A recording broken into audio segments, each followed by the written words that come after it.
Hello, and welcome back to Doomed. Solo playthroughs through Arkham Horror, the card game, with a focus on roleplay and storytelling, and sometimes a few sound adjustments. Welcome back one, welcome back all. Did I finish that font just now? I did, yes. With a focus on roleplay and storytelling. And some sound adjustments. Yeah, okay, that's what I said. Sometimes when I stream, I say things, and then I forget immediately what I've said. That's always good.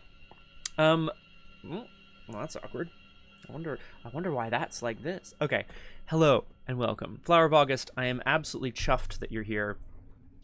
Because, of course, this is for you. Oh. Is it add space quote? I feel like it's one word on RPG Clinic and two words here, because I'm using Streamlabs chatbot and we use Chatterino or something over there. Anyway, the whole thing. No, it should be try two words. Space quote. Isn't that annoying? I'll make sure it's working if nothing else. Whoa. Hi. So, this has been a rough start. Maybe we should just start over. Hello and welcome. Wonderful to have you all here. We're doing something a little different on Doomed today. Just a little different. Still Arkham Horror, still focus on roleplay and storytelling. But today, for those folks brave enough to delve into the depths of my mind, we are going to be doing, I guess, a slightly abridged version of what I would normally do to prepare for a Doomed campaign. I want to explain a little bit about what my thought process was for this, and it's been in the works for a long time, and what we're going to be kind of tackling if we actually get to the scenario that we're inspired by today. Great. We probably won't finish deck building and starting and finishing a whole Arkham scenario, but yeah, we'll try. So yeah, that's the idea. This is sort of in the vein of some of my more like solo RPG streams or whatever, where I'm going to talk a little bit about my thought process, kind of what goes into creating something like this, and then we're going to see it in action and, pass or fail, succeed or die, we'll still be doomed. And that's the key. Whoops. So, hey, Crosshair, what's up? Hey. I ain't doing shit. Ta-da! So I was just getting a bit into what we're looking at today. I'm hoping this will kind of go on YouTube, on my page, front and center in terms of, like, again, sort of some of my logic, some of my choices, what the prep is for this. As I've said many times before on the channel, I certainly love Arkham Horror, the card game. I love the theme, I love the pulp, I love the story. I love the mechanics, I love playing it. Feels good to play, feels good to succeed or fail, and those are all great qualities in a game, for me. Doomed is a bit of a specific beast, because I have played with other people where the goal is to try to smash every single scenario. Get as much XP as possible, get the best possible outcome, which you can only know if you've played a campaign before, God damn it, Crosshair. Hey! Okay, so we've got a little bit of stuff in our underworld. So Crosshair's saying 10 cards in the underworld market, 10 cards short supply. So I don't have much stuff, but what I do have, it's in my black market. Underworld market, I should say. Good times. I like that. I hope we get to hear more about that deck at some point soon. Could it be a hint as to what we expect next on Doomed? Perhaps. So, when I'm, the purpose of Doomed, as we all know, is roleplay and storytelling first, and that starts at the deck building. I love to try to pair investigators and campaigns or scenarios that have a certain logic to them. Not all investigators that come out in a campaign box make sense. Everything makes sense, but there's less logic or more logic to certain investigators being in certain places. Oh, hello, Graspy Loot. How you doing? Welcome to Doomed. Wonderful to have you with us. I'm just explaining a bit about where we're going today. Yeah, so I like to have a bit of a logical through line. The investigator, the scenario, the campaign, whatever it is, to try to make it make sense. Why would this person be here? And some people are more justifiable than others. And then in terms of deck building, I always try to balance storytelling with something functional. Solo deck building in Arkham is also its own beast, because and we'll get into this in a second, you need to be able to do everything that a scenario asks of you. It's just you. Normally in Arkham, because it's cooperative, you can rely on your fellow investigators for support. Oh man, I really need to pass this test. Can you lend me a couple of icons? Or, you know, flip side, we really need to pass a willpower test to pass the scenario. Okay, well, let's have the Mystic take it, or whatever. That sort of thing. Exactly. So Crosshair, that's kind of where I'm at usually too. Although I do find, especially solo deck building, it's a little tricky to justify some cards, even if they are really thematic. So for me, it's always a balancing act between, is that 30th card, is it so thematic that it outweighs the fact that it might not be super useful in solo? There are also some cards that I will never take in solo because they would do nothing. Things like Teamwork. Teamwork is a card in Arkham that says trade resources and items with other players. Well, there are no other players. You'll also never see me playing Carson Sinclair on Doomed solo, because Carson Sinclair only has abilities that impact other players. Ahem. It might be a little ahem, but it might not as well, because, you know, if you die, then you die. It's fine.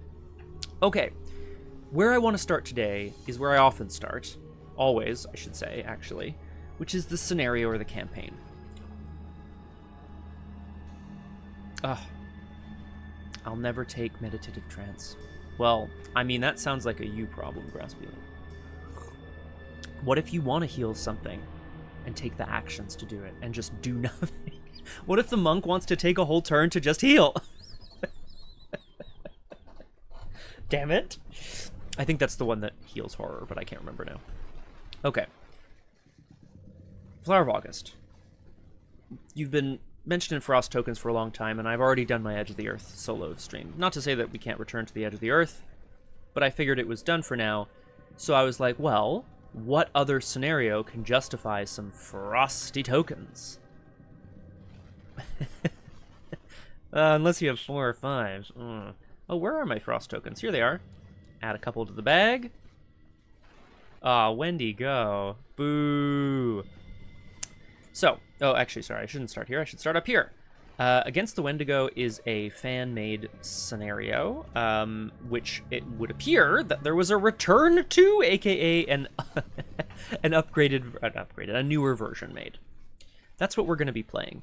I figured, not knowing the story at all, I figure we can probably justify having some Frost tokens in the bag for this scenario. Yes, good idea, Crosshair. We're probably not even gonna get to the scenario today. If we do, only a little bit. We'll see. Frost tokens are a specific kind of token from the Edge of the Earth campaign for players who play Arkham.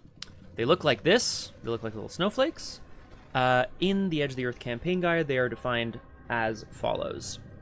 When you pull one, it says -1, reveal another token. If you reveal another Frost token, you automatically fail. So, 1 Frost token, it's like a mini curse. -1 rolls into another token. Not great. 2 or more Frost tokens in the same pull, so not necessarily back-to-back, but in the same skill test, you automatically fail. I'm going to put this on the back burner for now. I want to sort of introduce a mechanic to this scenario, which will be maybe we'll start with 2, and for every tentacle I pull, we'll add 1, but for every elder sign, maybe we'll remove 1, something like that. It's true. It's actually a really good point, Flower. You are correct. That wasn't me trying to game the system, but I was very aware of the fact that having extra auto fails in the bag is bad, and therefore I really did everything in my power to be like, this seems like it would add more Frost tokens. Let's not. And I definitely did a lot of that. So, if we're going to be building an investigator to go solo through this scenario, I imagine we're going to be building standalone, probably 19 XP, maybe 29, maybe 9, maybe some random number, who knows. But we need to know what's going on here. It is absolutely necessary for the peace and safety of mankind that some of Earth's dark, dead corners and unplumbed depths be let alone, lest sleeping abnormalities wake to resurgent life and blasphemously surviving nightmares squirm and splash out of their black lairs to newer and wider conquests. This is a good quote. It's from Mountains of Madness by H.P. Lovecraft. Okay, oh, actually, this introduction feels important. Return to the Wendigo is a non-profit fan-made scenario pack designed by Arkham.Cards team to be compatible with blah blah blah. It's one scenario that can be played standalone or part of a larger campaign. Return to the Wendigo is a remake/localization of another fan brew scenario called Against the Wendigo, originally designed by Vin Quest, which is in itself a spiritual sequel to the supplement for Call of Cthulhu role-playing game Alone Against the Wendigo. It is not necessary to own or have played either to enjoy it, but they are highly recommended as most of the content is lifted or inspired by the other sources. Well, we're not going to, so there we are. Difficulty mode, standalone or campaign. This is pretty standard for standalone stuff. When you play on standalone, you add a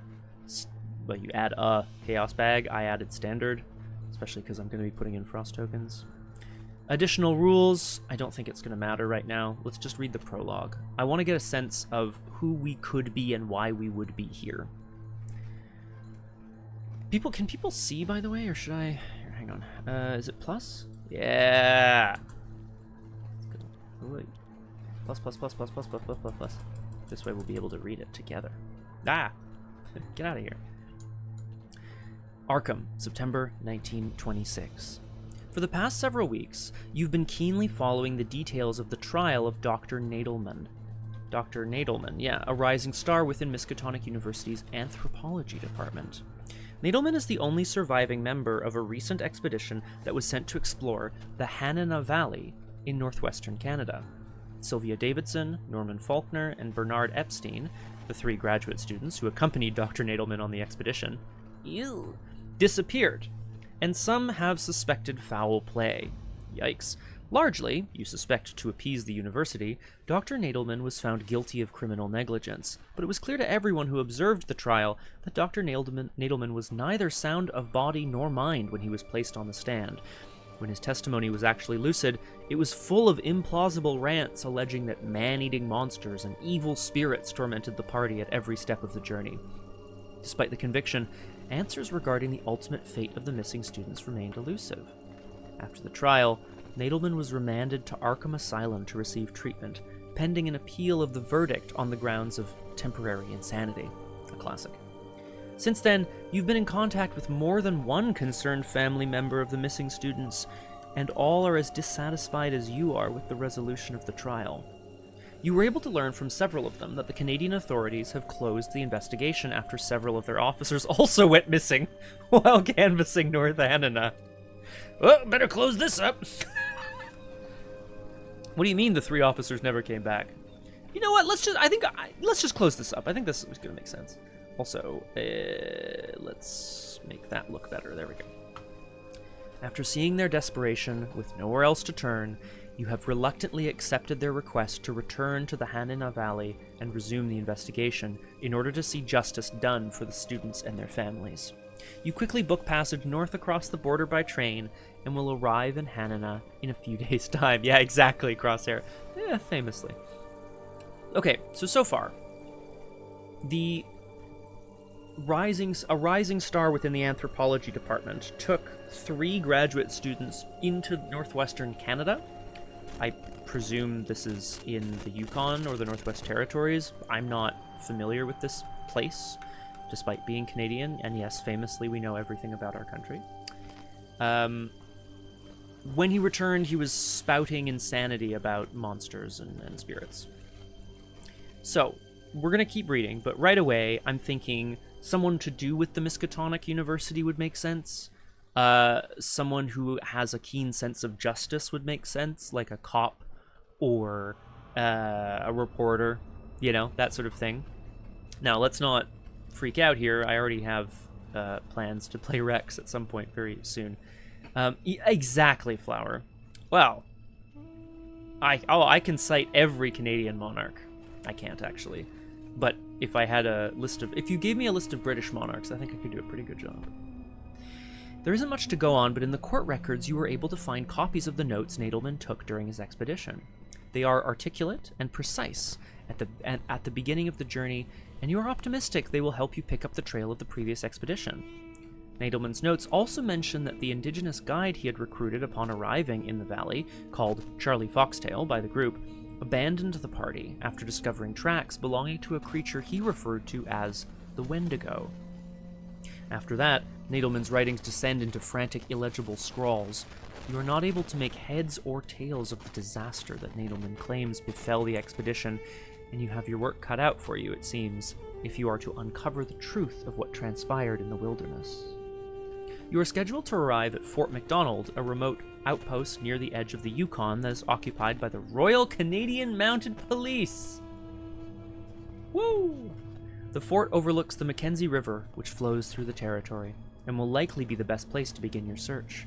The weather is mild along the riverbank, but higher up in the mountains, snow has already begun to fall. You don't have a lot of time to locate the missing students, if they're still out there, before they are forced to contend with a cruel and bitter winter. Some additional rules here, which I should just kind of point out. Location adjacency. Locations are connected orthogonally, but not diagonally. Connections established based on adjacency are always two-way. So this is a pretty standard rule in Arkham these days, where if there's no connections sort of listed, you can assume that things are connected left, right, up, down. Oh, it's probably my mic crosshair. Hey, it's Roger Twy, wanting to be woken up before you Wendigo. Thank you. Please let me know if it gets worse, because I'll unplug and replug my mic. And so on. There's a rule here as well, navigating. In this scenario, investigators will have access to a story asset which allows them to use the special navigate action once per turn. Navigating is considered a type of move action, which is important for things like attacks of opportunity. If you had any cards that said you may take a move action. If you are prevented from moving away from your current location or into your destination, you cannot perform navigate actions. And if any enemies are engaged with you when you navigate, it provokes attacks of opportunity. Okay, thanks, Crosshair, I appreciate it. There's a bit of like rain patter outside, just very minor. But it could also be my mic when I slam into this cable. Almost time for a new mic, says me. Okay, so that's what we know, story-wise. The story is, right, Dr. Nadelman of the Miskatonic University Anthropology Department went up into the northern wilds of Canada and lost 3 grad students. Canadian cops were unable to find them and also lost some cops, which feels pretty bad. We don't believe that he is necessarily guilty, or rather guilty of foul play, but perhaps more importantly, we believe we can find the students. So I'm thinking, Seekers, Guardian, probably not like a rogue, probably not like a survivor, but we'll see. Here's another bit I want to contend with here. Oh god. Okay, this typing is actually going to be a bit challenging today. I'm going to pull out just a few cards here, which I feel like will be important. I will explain what I'm doing in just a quick second once I have pulled them all out. Jeremiah was a bullfrog. There we go.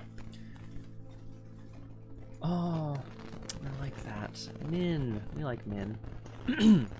These are 3 cards, obviously. 2 of them are from Edge of the Earth, and 1 of them is from the Dream Eaters, I believe. Maybe this is Innsmouth. No, sorry, this is Innsmouth. I don't know where Kiak is from. I guess we'll find out. I figured if we were doing an Arctic theme, we should really try to build some Arctic cards into it.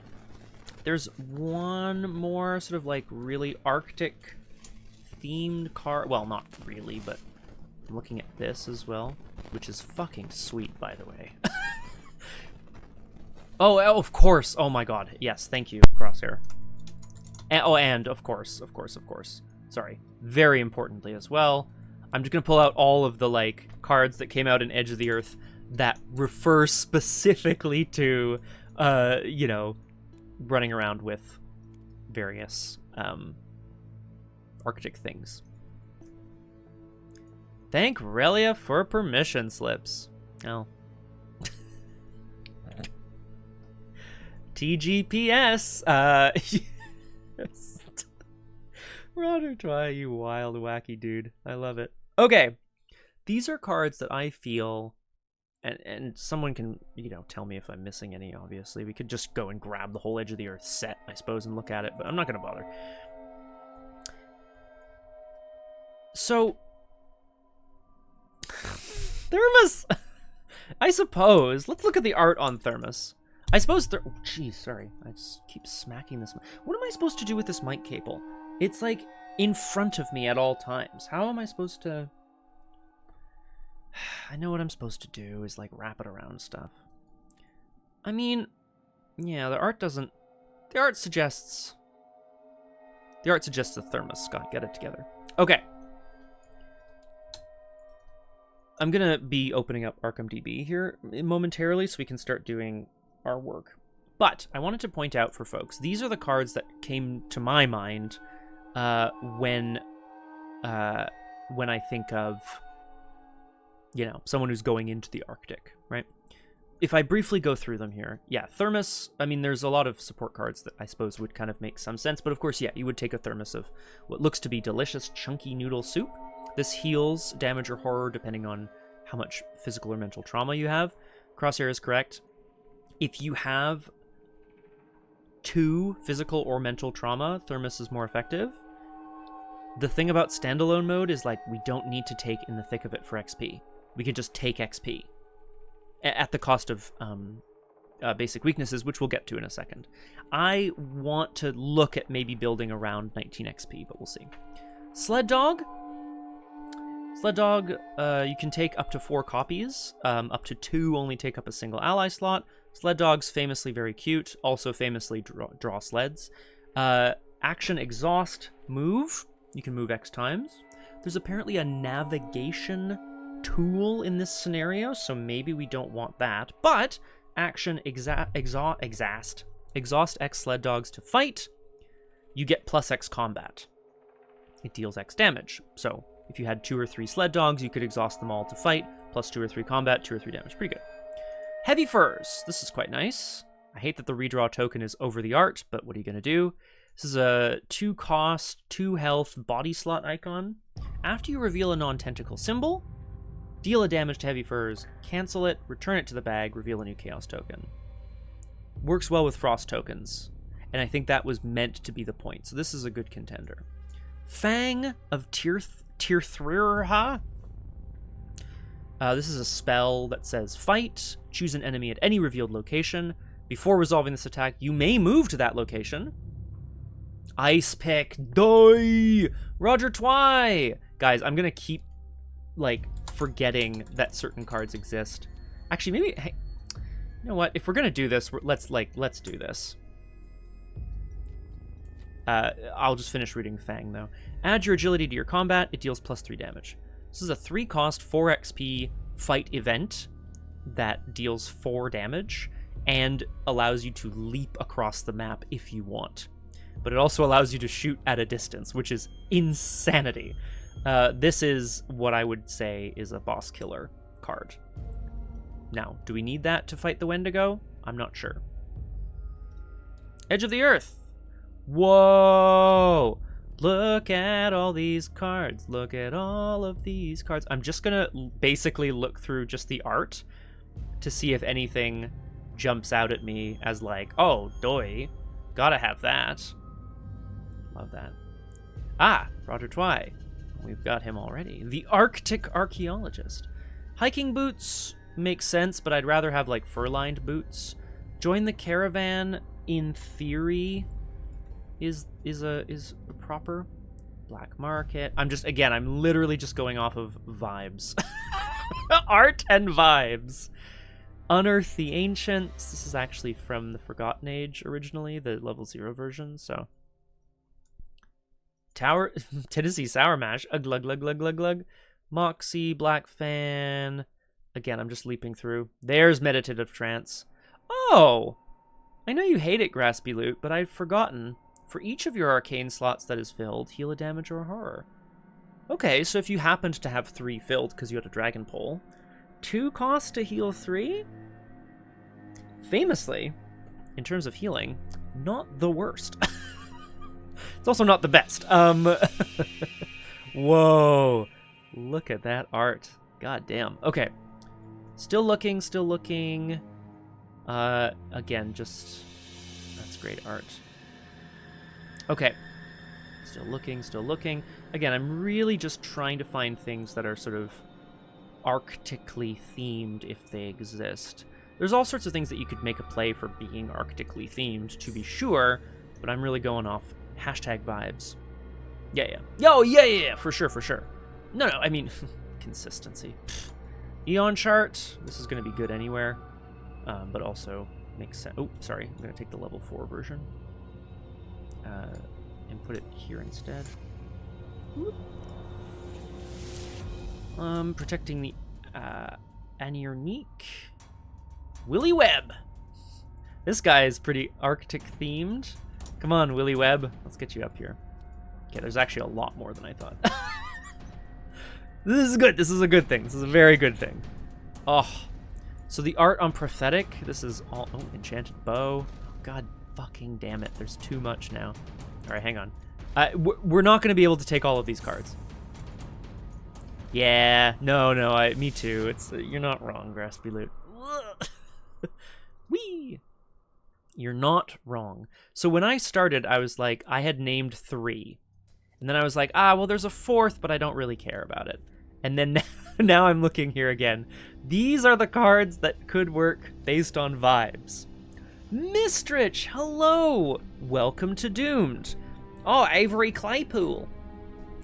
No, sorry, Roger Twy. He is firmly in the Edge of the Earth box. He's a story asset from that campaign, and we are doing a different scenario. So I cannot take Claypool, tragically. Although I can take Frost tokens for some reason. Okay, we're going to come back to this in a second. Mistrich, I'm catching you up real quick. This is going to be our deck building stream, talking about decisions made in the services of story versus in the services of solo versus in the services of standalone, etc., etc. Ooh. I like that, Flower. Keep that in mind. That's a good idea. So, Return to the Wendigo. Brief story synopsis. Dr. Nadelman, a rising star in Miskatonic University's anthropology department, went up north with some grad students. The grad students went missing. He came back, essentially out of his mind because of monsters and spirits, according to him. And the Miskatonic University basically has blamed him for their disappearances / presumed deaths. We, whoever we are, don't believe this is the case. Something greater is afoot here. So, let's have a look at what we've got. First and foremost, there's a few neutral cards. These can go in any investigator's deck. Right? I'm going to also just bring stuff here and try to group things based on what I am kind of looking at. So these are neutral cards. They can go in any person's deck. And am I going to take all of these cards? No. First of all, I don't think there's... there is, I believe, no single investigator that can take all of these cards, because I see a number of different classes represented among them. Even someone like Lola can't take the 4XP version of Eon Chart. Or Fang. Oh! Neither rain nor snow can stop the mail. I want to give Stella, like, the biggest shotgun I can and just have her walk into every scenario and be like, neither rain nor snow, motherfucker. Very cool. Great investigator. Can't wait to have her on Doomed. Okay. So, Let's quickly just dive through and see if there's any of these that we're like, oh, this definitely won't be in the deck. Prophetic is a multi-class talent.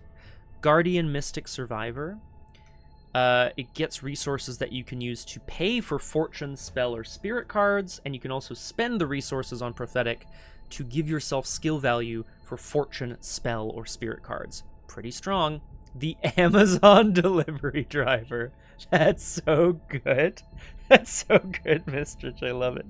Okay. All right. Well, all right, guys. We've got the... sorry, to be clear, Stella Clark is the letter carrier, which just, I think... All right. Let's see if we can make this make sense. I'm not actually going to take to Stella. I just want to talk about it. Before Stella began working with the Postal Service, she knew two things. First, her parents made a mistake when they called her their son and gave her a boy's name. Party. Second, the house on the cliff in Kingsport whispered her true name late at night. Stella. Delivering the mail 6 days a week in all kinds of weather wasn't an easy job, but Stella loved knowing she was helping people connect with one another. Then she started finding the letters. At the end of her route, there was always one extra envelope in her bag, addressed to her, postmarked from Kingsport. Always contained a letter with one typed word. Stella.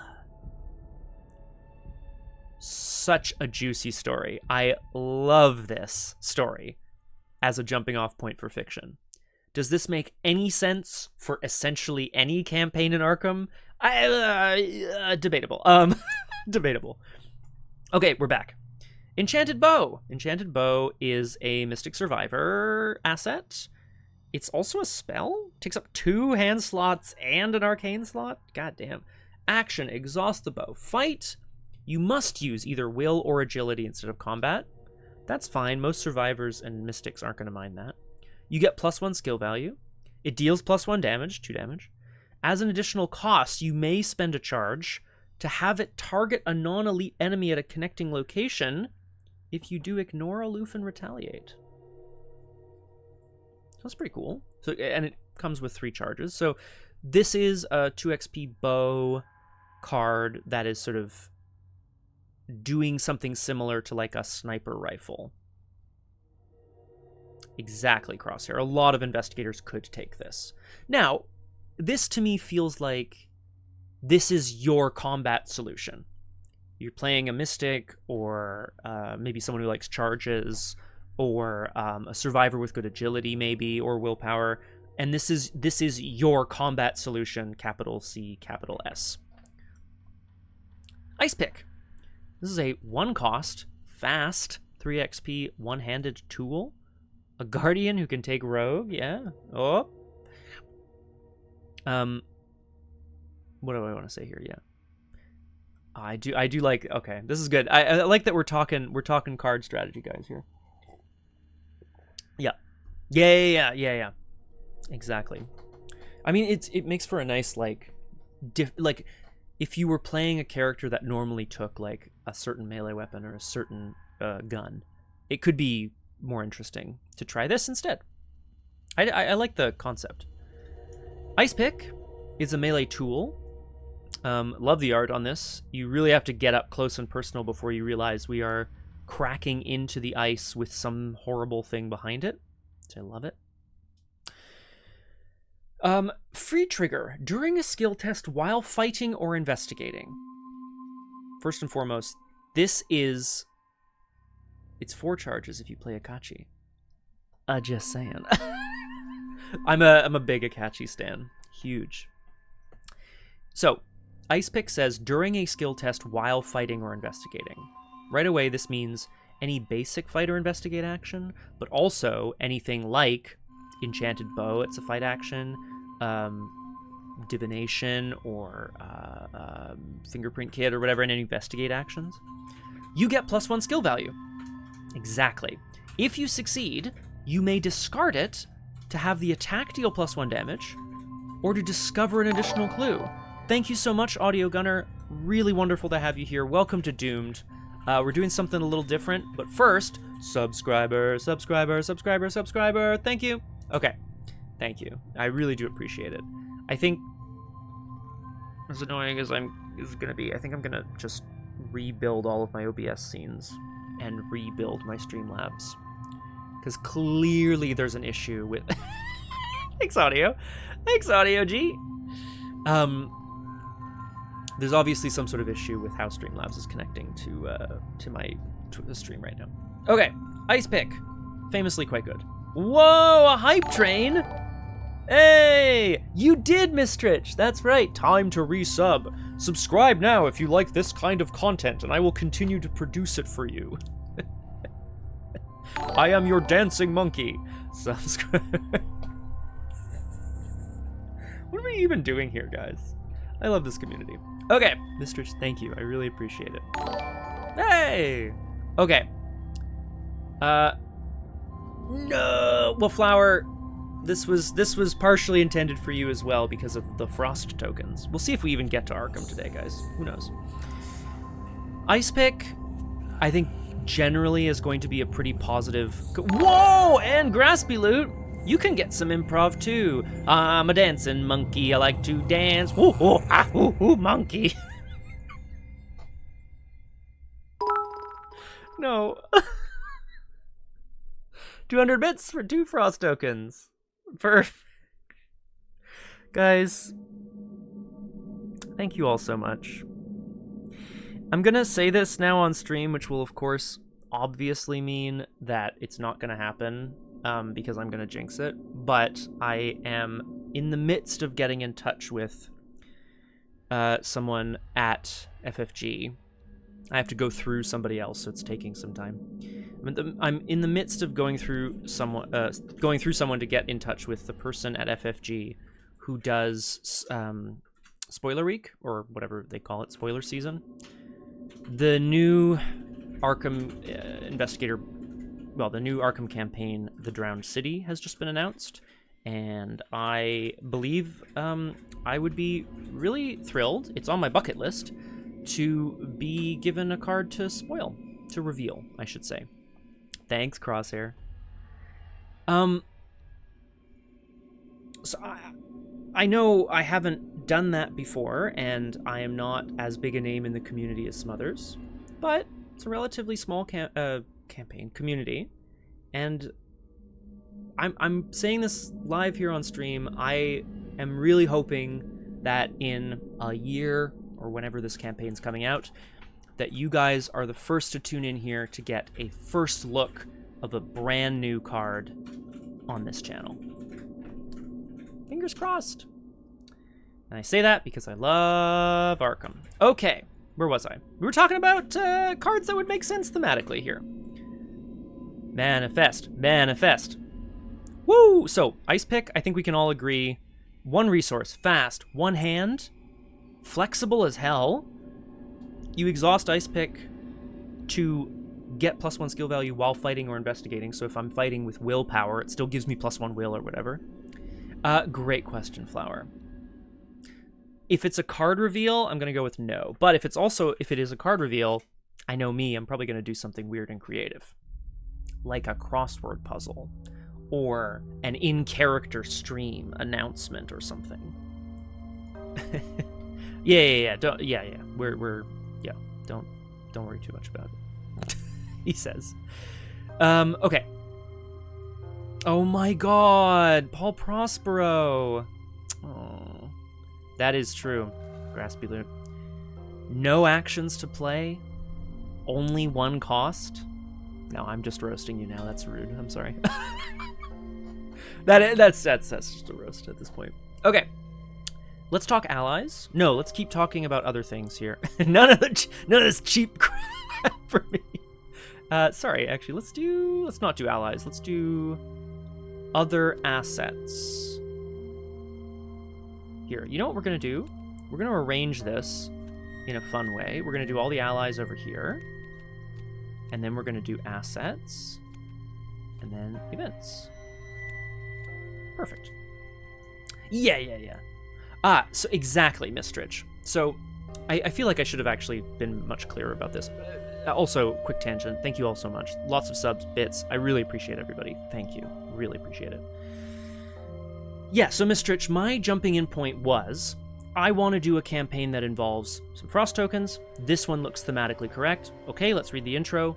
Okay, So now I'm looking for a character that matches the fit and the goal of the investigator at the head of this scenario.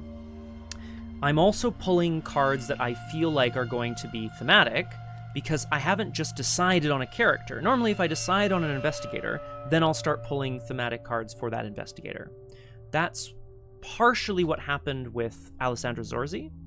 When I was doing Hemlock Vale, I said, as you've all gathered, I'm sure, for my solo Doomed campaigns, I always play an investigator from that set, which limits the thematic possibilities a bit, because sometimes they're not very thematic. But there were a few options for Hemlock Vale, quite a few, actually. Alessandra jumped out to me. I wanted to play a Guardian because I hadn't played a Guardian in a while. But Wilson, the Guardian in the box, is a white dude, and I had played 3 or 4 white dudes in a row, so I was like, I want to do something a bit different. Alessandra Zorzi made sense to me from a story perspective, and right away there was a lot of thematic deck building options. Ugh! Look at all you hype train kids over there. Here, ooh! Oh, hell yeah. Now that's an emote. Yes, Mistrich, I cannot wait to hear about your insane luck. Drop me a spoiler tag thing on the Discord, probably is a good idea. Agnes feels that's quite interesting and exciting. I look forward to hearing more. I think Hemlock Vale is very well designed, very cool. Kerosene! Gotta have that in the Arctic. Whoa, hey, whoa, Router Twi, this isn't the thing, okay? We don't need no kerosene. We don't need no Antarctic burning the corpses. I suppose technically we would need like a lamp or something. Okay, Scott, back to it. Rather than select an investigator first, I'm gonna see if there's an investigator who can take the majority of these cards, or the ones that we like best thematically, and that Lantern. Good show. Scott, come on. Lantern. Get it together, buddy. Lantern. Boop. Love it. Okay. Lantern is indeed very cute. It doesn't say that's like an oil lamp, but it must be, right? Oh, you need to go to the shops. Okay, perfect. Graspy Loot, I appreciate it. Thank you. Your opinion has been stored, and I will be throwing out my various picks momentarily as well. But first, I just want to go through some of these possible thematic cards so that we can say, oh, is there an investigator that can take a bunch of these kind of thing? Okay, where was I? Prophetic, Ice Pick, Eon Chart we've seen before on the stream. It's a great relic. During your turn, exhaust Eon Chart, spend a secret, choose and take 2 of the different basic actions of the following in any order. Move, evade, investigate. This is great for, yeah, Seekers and Rogues. They typically have good agility. They typically have good intellect. This is a free trigger to take 2 actions. Pretty nice. Graspy Loot, see you soon. But, you know, well, I'll let you know if you win. Let's go over to allies really quick. Willy Webb, he seems to be in the mountains or something. The Finder of Hidden Connections. He's a Seeker Survivor with secrets. When you successfully investigate, spend a secret, exhaust him as well. Choose an item in your discard pile and add it to your hand, so he scavenges for you. Instead of discovering a clue, you may discover a clue at a connecting location. Oh, Roger Twi. Strong feelings about Pelt Shipment, which also feels somewhat appropriate. An absolutely god-awful take for a side scenario, I think, because it gives you it gives you XP, basically. Crosshair, I don't know if you want to consider something like this for your current thematic build. It doesn't really make any sense, but just, you know. I'm with Flower. He's Miskatonic. It would make sense. Who else is Miskatonic? Jeremiah Kirby, the Arctic archaeologist. Makes a lot of sense. He's a 4-cost ally. Hey, Cthulhu! Hello and welcome to Doomed. Wonderful to have you with us. Thank you for the resub. Much appreciated. Subscriber, subscriber, subscriber, subscriber. Thank you. Willy Web and Ice Pick go very well together. Crosshair is correct. You use the Ice Pick, you discard the Ice Pick, Willy Web gets it back for you, which is quite nice. So lots of good stuff. Hi, Cthulhu. Yeah. Great question, Cthulhu. Let me catch you up real quick. This is a little fan side scenario is what I was trying to say here. Ooh. Called Return to the Wendigo, which is a return to version of a previous fan scenario called Against the Wendigo. The story, well, I'll tell you what's going on here, Cthulhu. Cthulhu, we are doing deck building today, and maybe even starting the scenario. This is at the behest of a couple people in Discord. I think it's going to be interesting. And also, Flower of August has been looking for a Frost token campaign for a while, so I threw some Frost tokens in the bag. Should go great, I'm sure. Yeah, we're going to be building a thematic deck for this scenario as best we can. Something that still works solo as well, so probably 19 XP.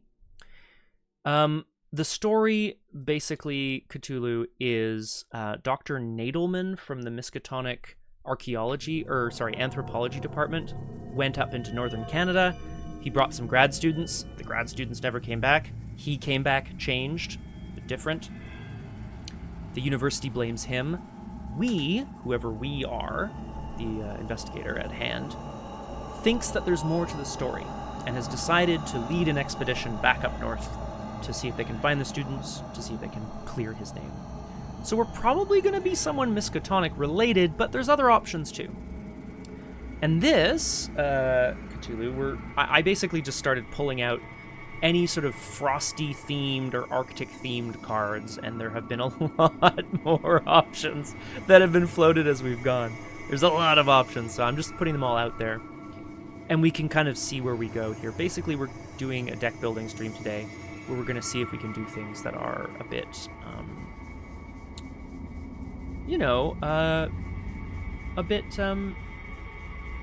thematic. Ugh, those folks from Canada. Those bastards. What is Scrimshaw, Roger Twy? I've never understood what... Oh, actually... Let faith oust fact, let fancy oust memory. I look deep down and do believe.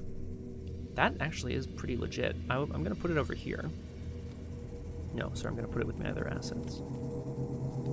Ah, thank you. It does. That's exactly what it looks like. The art is not giving me sort of like Haida vibes, being an indigenous group from Western Canada, or Pacific Canada, I should say. But it's still very cool. Oh, awesome.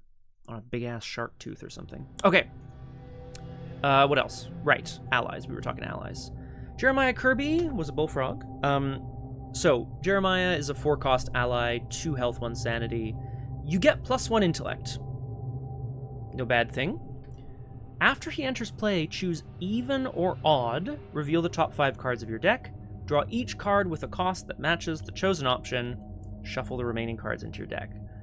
Nice, and then it's been mutated to say max twice per game, because some people were basically doing absolute shenanigans where their whole deck was even, and they would just play and replay this over and over and draw their whole deck. Ludicrous.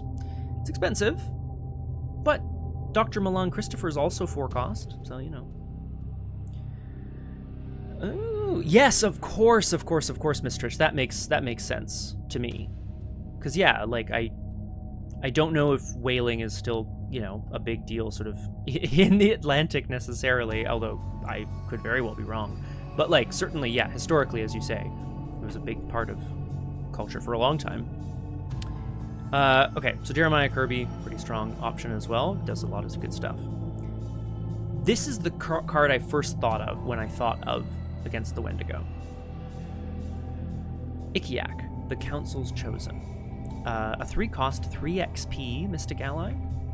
You get +1 will and +1 intellect. 2 stat boosts, we like that. Then it says you get -1 will and -1 intellect for each weakness beneath Ikiak. When an investigator at your location draws a basic weakness, that's the one that you start with, but not your signature, cancel its effects, place it face down beneath her. Its owner must draw it if she leaves play. The reason I thought of this is severalfold. First of all, I think this art is boss and bomb. I don't know who she is, but I want to know how she is doing this plant magic in the north. That's all I want to know. Stat boosts. We like stat boosts. Intellect stat boosts are particularly nice in solo because for the most part you're only getting one clue at a time. So if you have a high enough intellect, you can just get clues and you don't need to add too much clue compression or clue cards. And she has an ability where she'll stop basic weaknesses for you. Which, again, in a standalone deck, I'm going to have 1 or 2 extra weaknesses, basic weaknesses. So this card would give me a stat boost. It would then undo the stat boost if I chose to bury a basic weakness. But let's say you draw Overzealous at the wrong time. No, what's a better example? Amnesia. Oh, I really don't want to get rid of my hand. Okay, well, just put her... Ikiak cancels your amnesia for you, basically. And she hides it, I guess. She hides it until later. She takes on the power. Crosshair, I'm still going through cards. But I'm just noting that this Mystic ally is a big thing. Damn. Okay. Events. We've mentioned Fang already. Protecting the Anirnique also, again, feels very appropriate. This looks to me... The art looks sort of Inuit. Fast. Play after an ally asset at your location is discarded or defeated. Either return it to its owner's hand, or you draw 3 cards. All living things have breath. Be careful they do not curse you with theirs. This is a 1-cost fast event that basically says if you lose your ally, either bounce it back to hand or draw 3 cards. It's a Seeker Mystic card. Seekers like it because Seekers like cheap allies. Mystics like it because sometimes their Mystic allies get Doom placed on them, and you're like, whoop.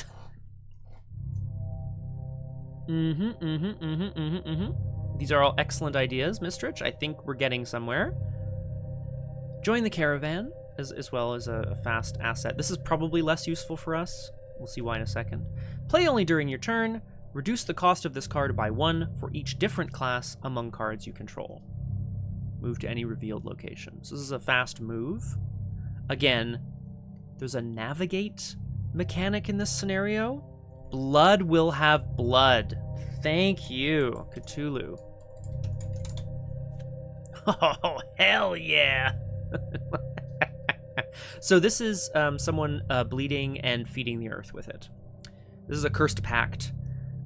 Play after an enemy attacks you. Damage and horror from this attack cannot be assigned to allies. Yikes. For each point of damage and or horror you took, draw a card.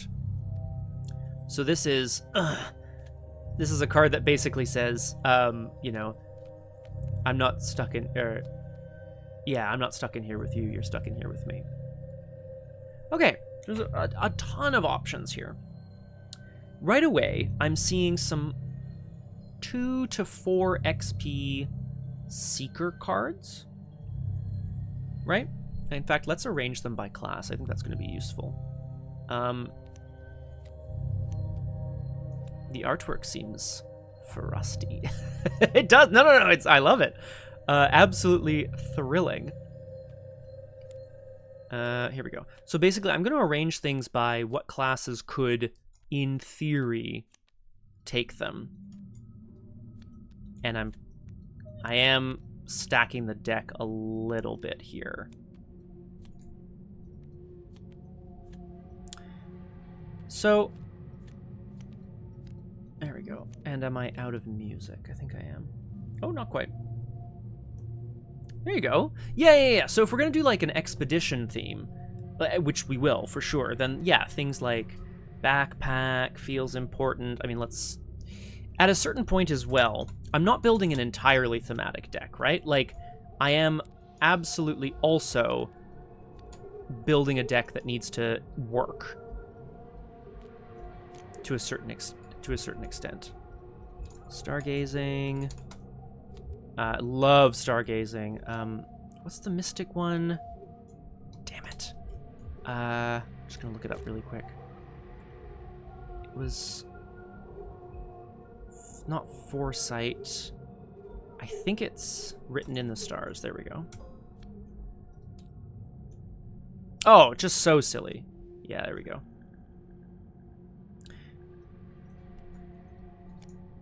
So I think we're noticing a bit of a theme here. I'm just gonna throw in on this and let people make their own decisions. But along the top are cards that are seeker cards, either level 0 or higher level. Some of them have other classes on them as well. Protecting the Unique is a Mystic Seeker, and I've put it in the middle because this row is Mystic cards, higher level Mystic cards. Again, with other classes thrown in. Then we've got some level 0, Survivor, level 2 Survivor, a Rogue, a high level Guardian, and then a bunch of neutral. So, I mean, things are a little wacky here, but if we want to maximize the number of thematic cards we can take, I would argue someone who can take high-level Mystic cards and some degree of Seeker card, right? Or high-level Seeker cards. Or, what was the other one that I was thinking of here? Yeah, or tools? Items? Is there anything else that I'm missing here? I don't think so. So this brings us on to a couple of options here. And again, I want to point out there's no reason why we can't do an investigator that's like not quite as thematic. You know, for example, Rex Murphy. Rex Murphy can take Seeker cards, and his parallel version can take Cursed cards. Rex is a reporter. There's no reason why a reporter wouldn't want to go and investigate this crime, right? He wants to make sure justice is done. However, I am not taking Rex here, and I will tell you why next time on Twooned, which is in a couple of weeks. So like, you know, Cthulhu mentions here like Luke, Norman, Jim. These are all people with high-level Mystic access, or Mystic access. And Luke also has Seeker access. Let's grab these people. He's a Mystic Seeker. Jim Culver is the musician. Is this parallel Jim? Oh my god, there's so many Jims. Why are there so many Jims? Okay. Norman is a seeker who becomes a mystic. So he's a seeker who can take high-level mystic cards. And the other one I thought of was Narukami. Kohaku. All right. Now, I'm not saying there aren't other options. Flower, for example, points out, from a purely deck-building perspective, Agnes is level 0 to 5 Mystic. So she would be able to take all of these cards. And level 2 Survivor. So she'd be able to take Willy Webb. She'd be able to take the level 1 Ice Pick. She'd be able to take Blood Will Have Blood, Lantern 2, whatever. Like, she'd be able to take a lot of these. I'm eliminating Luke right away. I've played him on Doomed before, and not to say that we can't repeat investigators on Doomed, but I like the idea that there's this big-ass extended universe out there, guys. Jim, I'm eliminating as well. I don't know why a musician would be up in the Canadian. And Cthulhu also points out something really important. Let's grab Vincent. I will have a look at that in a moment.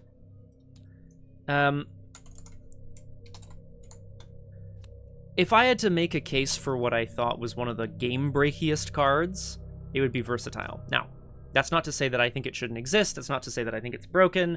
That's not to say anything like that. However, Versatile is a absolutely wacky... Oh, it's true, Flower. Well, it was a Canadian content thing, right? Obviously, Canada wanted to only have Canadian musicians come to the fore, like Celine Dion's grandmother.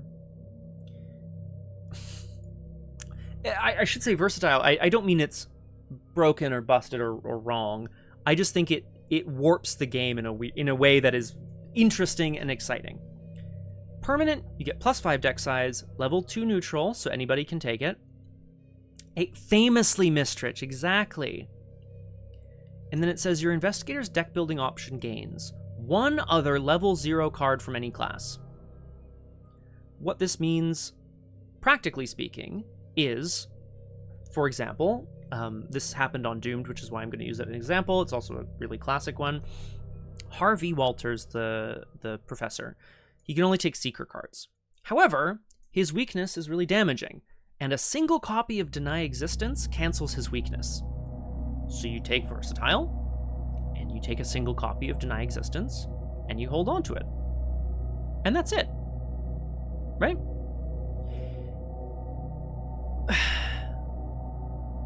You know, but that also just makes for all sorts of really wacky things. A lot of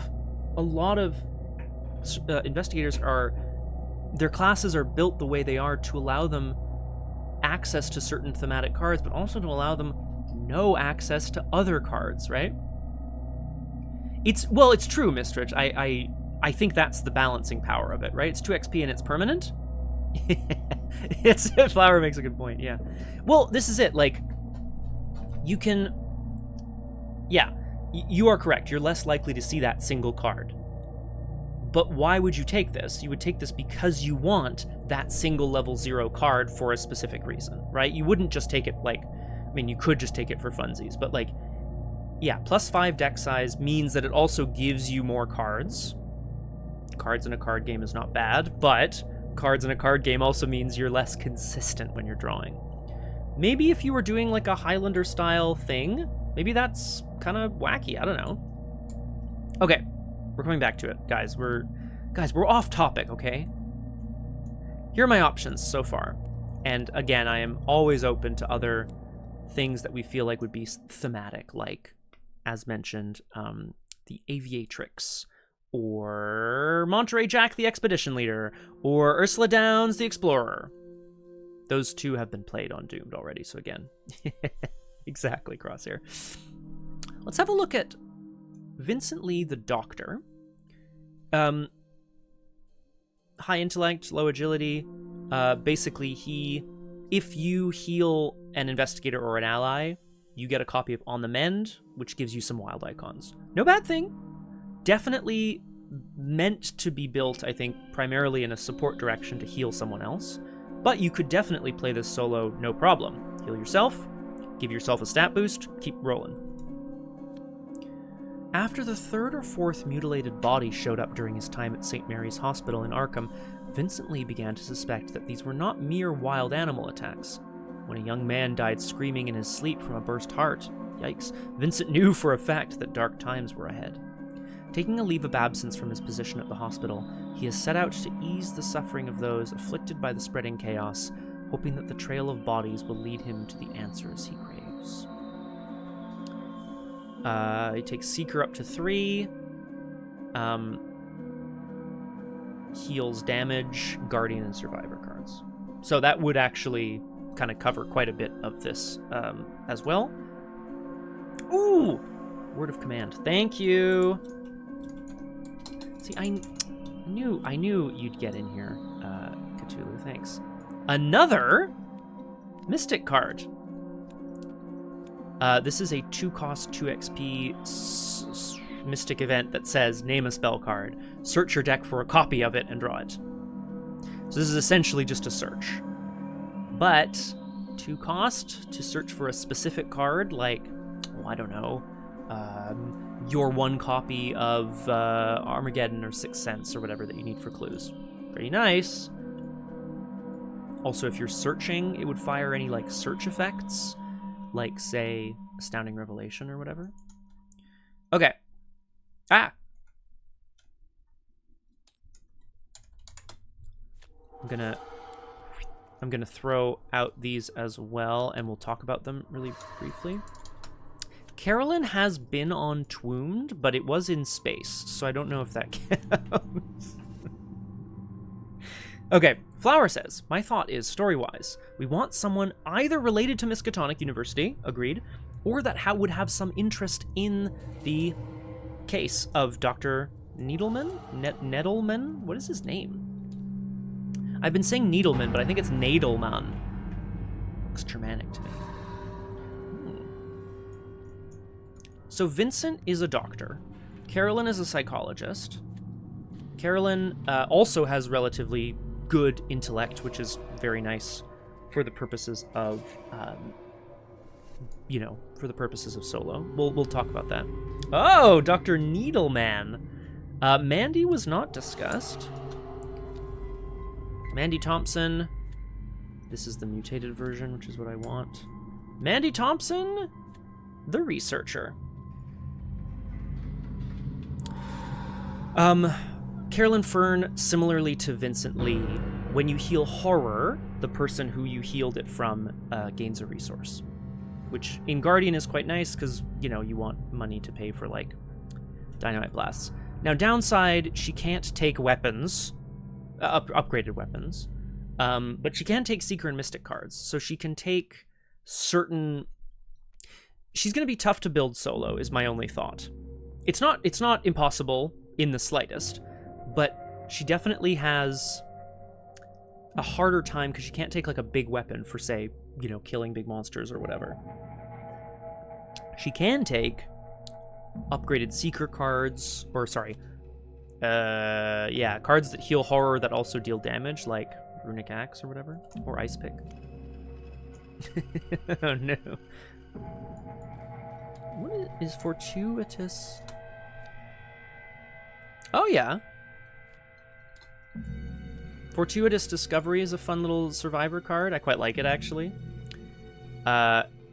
Also, the art on this is freaking hilarious. It's a little, like, they're just finding a little jade dragon, which I'm like, what is happening here exactly?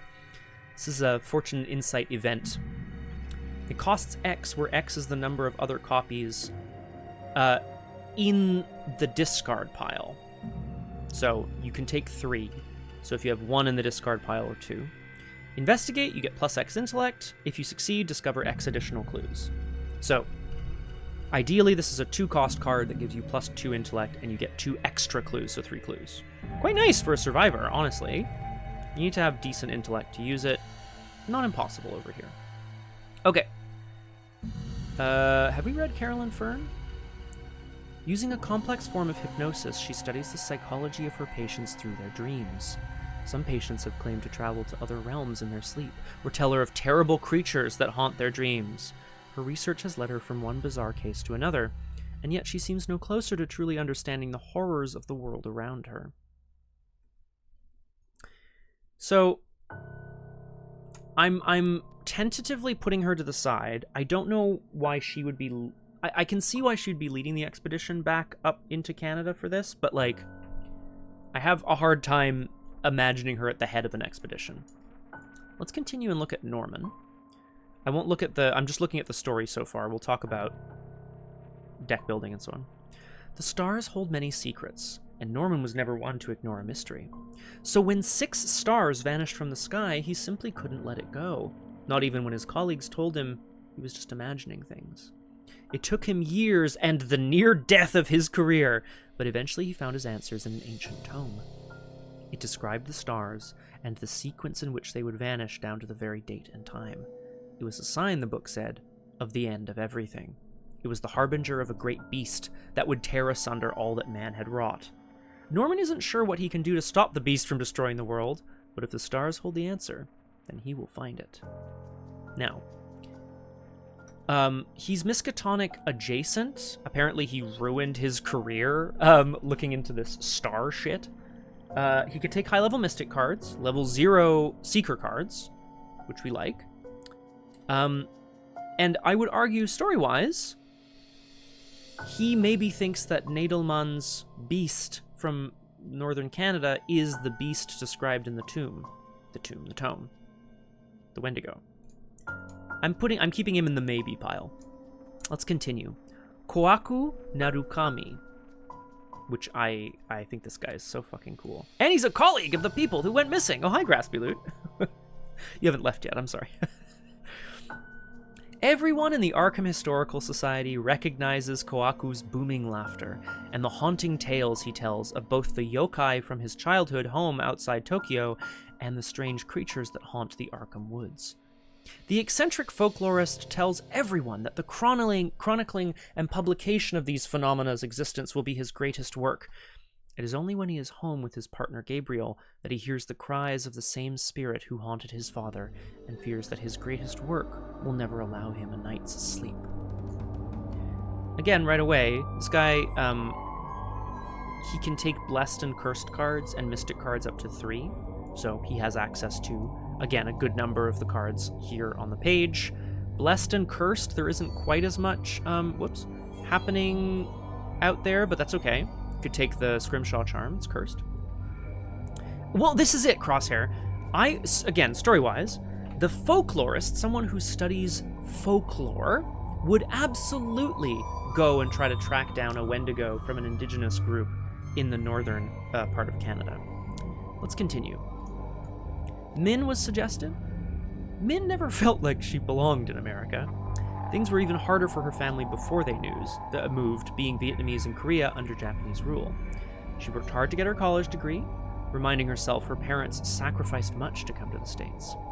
Finally, her father became acquainted with a man from Arkham, Mr. Thomas, who offered Mim a job at his office. He was kind to her at first, but then he started reading The King in Yellow, and his demeanor changed completely. He'd lent it to Min, but she dared not read past the first act. 3 weeks later, Mr. Thomas was found dead, having taken his own life, and the King in Yellow is the key to the truth.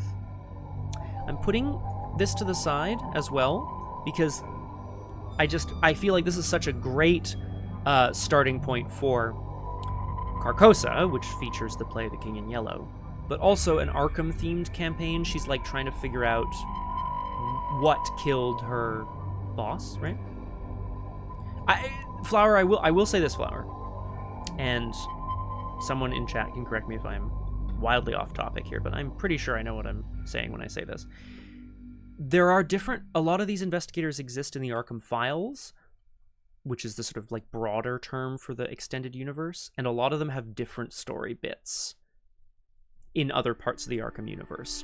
That doesn't mean that they're wrong or that they're right here or like whatever, but the conceit that this is her story only exists within the LCG.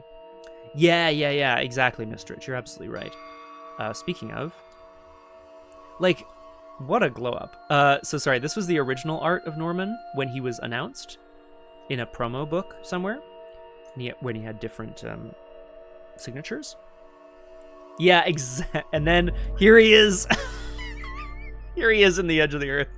Old wizened man. Okay, so we've got a few good options, I think. Let's look at Mandy, the researcher. Ever since she was a child, Mandy would read whenever she could not sleep. Such has been the case on many nights. Her remarkable memory and ability to correlate facts have landed her a highly valued job as a researcher for Miskatonic University. She has spent hours poring over the profane pages of ancient forbidden texts. In doing so, she has discovered a pattern indicating an impending cataclysm. Ooh, how vague. Has paranoia finally caught up to her? Or is a disaster of truly epic proportions on the horizon? She can take Seeker cards, and she has a secondary class of events and skills, level 0 to 1. So she could take things like Stargazing. Great question, Graspy Loot. I don't know. I'm not putting her to the side necessarily. Damn, Mistrich. Oh, yeah, let's talk about that, Flower, if you're not familiar. So Mandy... Sorry. Actually, let me grab the original copy of Mandy as well, and we can do a little fun side-by-side compare and contrast. So, this is just for you, Flower. This is Mandy Thompson, and this is Mandy Thompson mutated. Nothing's changed on her front. Let's look at her back. At deck creation, choose 30, 40, or 50. Deck building requirements. 1 copy of Occult Evidence, 2 copies if your deck size is 40, 3 copies if your deck size is 50. The mutated version says deck size 50. her ability, again, if you're not familiar, I'll read it for you here. When an investigator at your location would search their deck or the encounter deck, they may either search 3 additional cards or resolve 1 additional target. So if you're using, say, Old Book of Lore says, search the top 3 cards of your deck for a card and draw it. Mandy would allow you to, once per round, search 6 or draw 2 out of the 3. Why was she tabooed, everybody? Well, okay, so here's the thing, Graspy Loot. And again, I never played this, I never did this, I don't know how it would work in practice.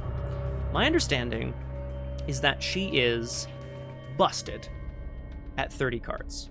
The reason being, if you have a good search engine, like, you know, Ask Jeeves or whatever, if you have, yeah, so here's, I'm gonna throw these in here. This is a card she can take. It's called 3 Aces. Oh, mutated. This is a copy she can take. It's got 3 copies. She can take, if she chooses Rogue as her secondary class. If you commit 3 copies of 3 Aces to a skill test, it automatically succeeds. Draw 3, gain 3. Yeah. Oh, yeah. Cthulhu got it. Yeah, exactly. So, at 30 cards, you have a couple of options to search. She has even more options now with things like Captivating Discovery. You get 3 Aces, you start committing them, you pass every test, you just keep cycling your deck, you see it all the time. 30 cards with the ability to... I think I was never familiar exactly with how this would work, but having the ability to search lots of cards quickly, or draw extra cards, or whatever, means that you can find... Oh, and, of course, actually, sorry, here's another great card, which we used in Doomed, actually, as well.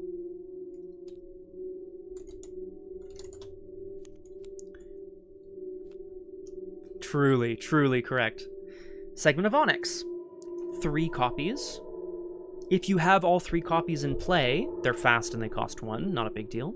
Set them aside, search your bonded cards for Pendant of the Queen. Pendant of the Queen is a 3-charge asset that just says, exhaust it, spend a charge, move, free clue, automatic evade, doesn't matter if it's elite or not.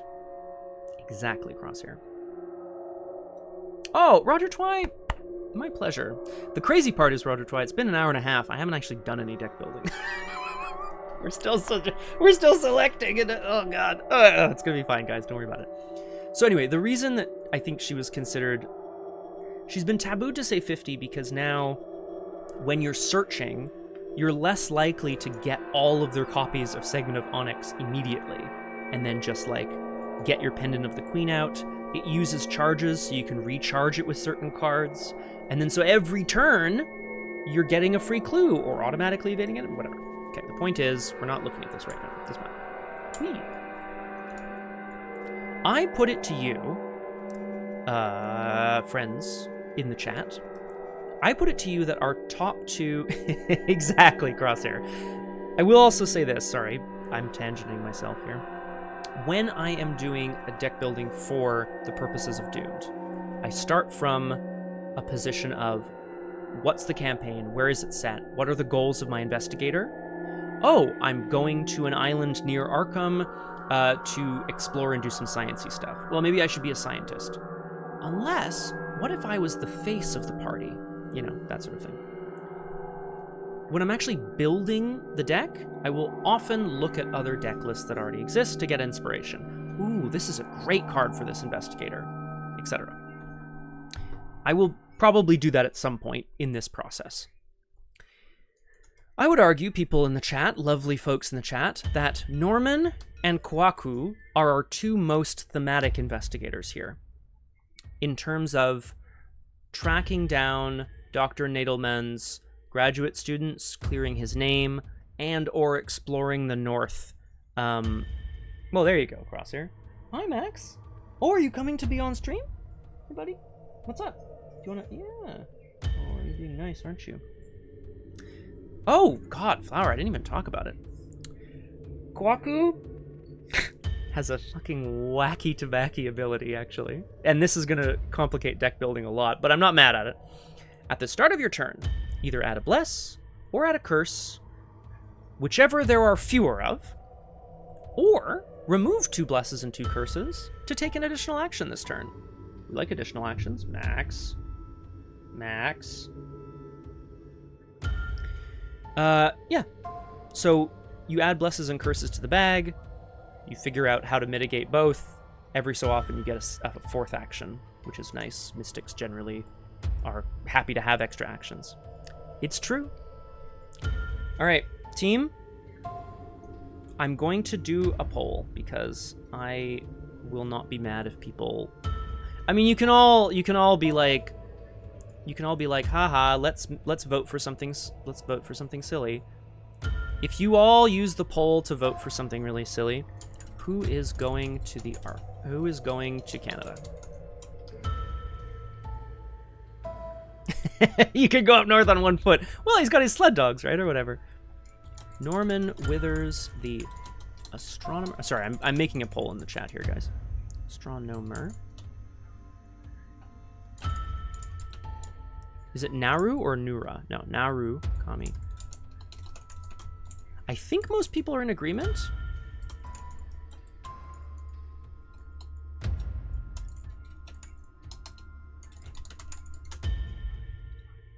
You can vote with exclamation mark, 0, 1, or 2. Take off to the great white north, Max. You need to not do that, buddy. That's ant poison, buddy. Marks. Max, get out of there. What are you doing? Ugh. Here, come be on stream. You obviously want a bit of attention. Ugh. Okay. We've got our cute little black cat. Mwah. Mwah. So let the poll take its toll, as it were. So part of the, again, I want to be clear here. Part of the reason that I'm looking at Norman and Kohaku satisfy the 2 kind of goals that I set out for myself for this thematic deck build. 1, they have a reason for being where the story takes place. And 2, they have access to a good chunk of the cards that we would consider to be thematic. Yeah. Not all of them. Max. Sorry, guys. We're keeping the stream running. I just have to get rid of the cat. We're keeping the stream running. Keep voting. I'll be right back. Maximilian! Wait, ooh, shit all over my shirt. Probably from Max. Back in a sec. Oh, not only did the music run out while I was away, but also I was away for a bit longer than I expected. Hello, everybody! Welcome back to Doomed. Wonderful to have you with us. Solo playthroughs? Sometimes? Of Arkham Horror, the card game, with a focus on roleplay and storytelling. Today, we are building a deck which will hopefully take us through a scenario where the theme is Arctic exploration, spooky forest monsters, and mystical stargazing. Okay. Exactly, Crosshair. That can't possibly be right. All right. Oh, yeah, okay, no, Crosshair. You are incorrect, right? The Underworld market also says +10 deck size. So I don't think I'm wrong when I say that. So I think it would actually be 40, 10 in the market, 10 in the discard, 5 in hand, and I think that's 15 in the deck. Now I will also say that's still insane. Yeah, seriously, Cthulhu. Woof. All right. Well, team. What is my problem, guys? Kohaku Narukami, the folklorist. There it is. So, we're going to jump in here and we're going to start doing what I consider to be important. We're going to look at, actually, we're going to go over here and we're going to go to Arkham DB. Let's say, no, whoa. Sorry. There we go. I'm just saving this. I'm going to do this, and I'm going to go and get Arkham DB open. And hopefully this... It's going to be a little weird, but we're going to do our best here. Yeah, thanks, Crosshair. I will do my best. Kohaku. Kohaku. Kohaku. There we go. Okay, now we...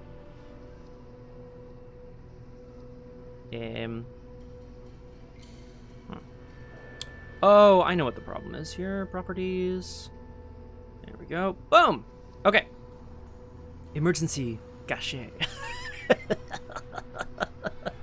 A classic. Okay. So, this is what the... There we go. This is what Arkham cards looks like when you start building a deck. I'm hoping that this isn't too kind of difficult for people to sort of see and or look at as we're looking. Yeah, let me know what I can do to make this a better viewing experience for you as we're going through it. Also, I need more music. Hell yeah, there's that spooky music. Okay, so, Kohaku. Things to keep in mind now that we're into the deck building for Kohaku. There were cards that we said, in fact, actually, let's go. Sorry, wrong button. Let's go back to Doomed. Let's just yeet all of the cards out that he can take. From our list, that is to say. Blessed cards, Cursed cards, Occult cards, level 0, Mystic cards up to 3, and Neutral cards up to 5. And then we'll also look at his deck building requirements, which I think will also guide what he is going to do. And I'll talk a little bit about what I need to think about for solo deck building. Again, it's a standalone, so we can freely take 9 XP. For 1 extra basic weakness, we can take 19 XP. For 2 extra basic weaknesses, we can take up to 29 XP. So, cards he can take. Mystic cards up to level 3. That's all of these. Neutral cards up to 5. That's all of these. He can take none of these. Scrimshaw Charm is cursed. He can take that. Ooh, I didn't know that, Flower. Although I will say that does... He can take Protecting the Ironique. I will say that does make some degree of sense. Because it would feel weird to have a deck that was like 100 XP, but like, 10 basic weaknesses or whatever. Can he take any of the other cards listed here? Miskatonic Wayfarer, Tool Melee, Relic, yeah, blah, blah, blah, blah, blah. No.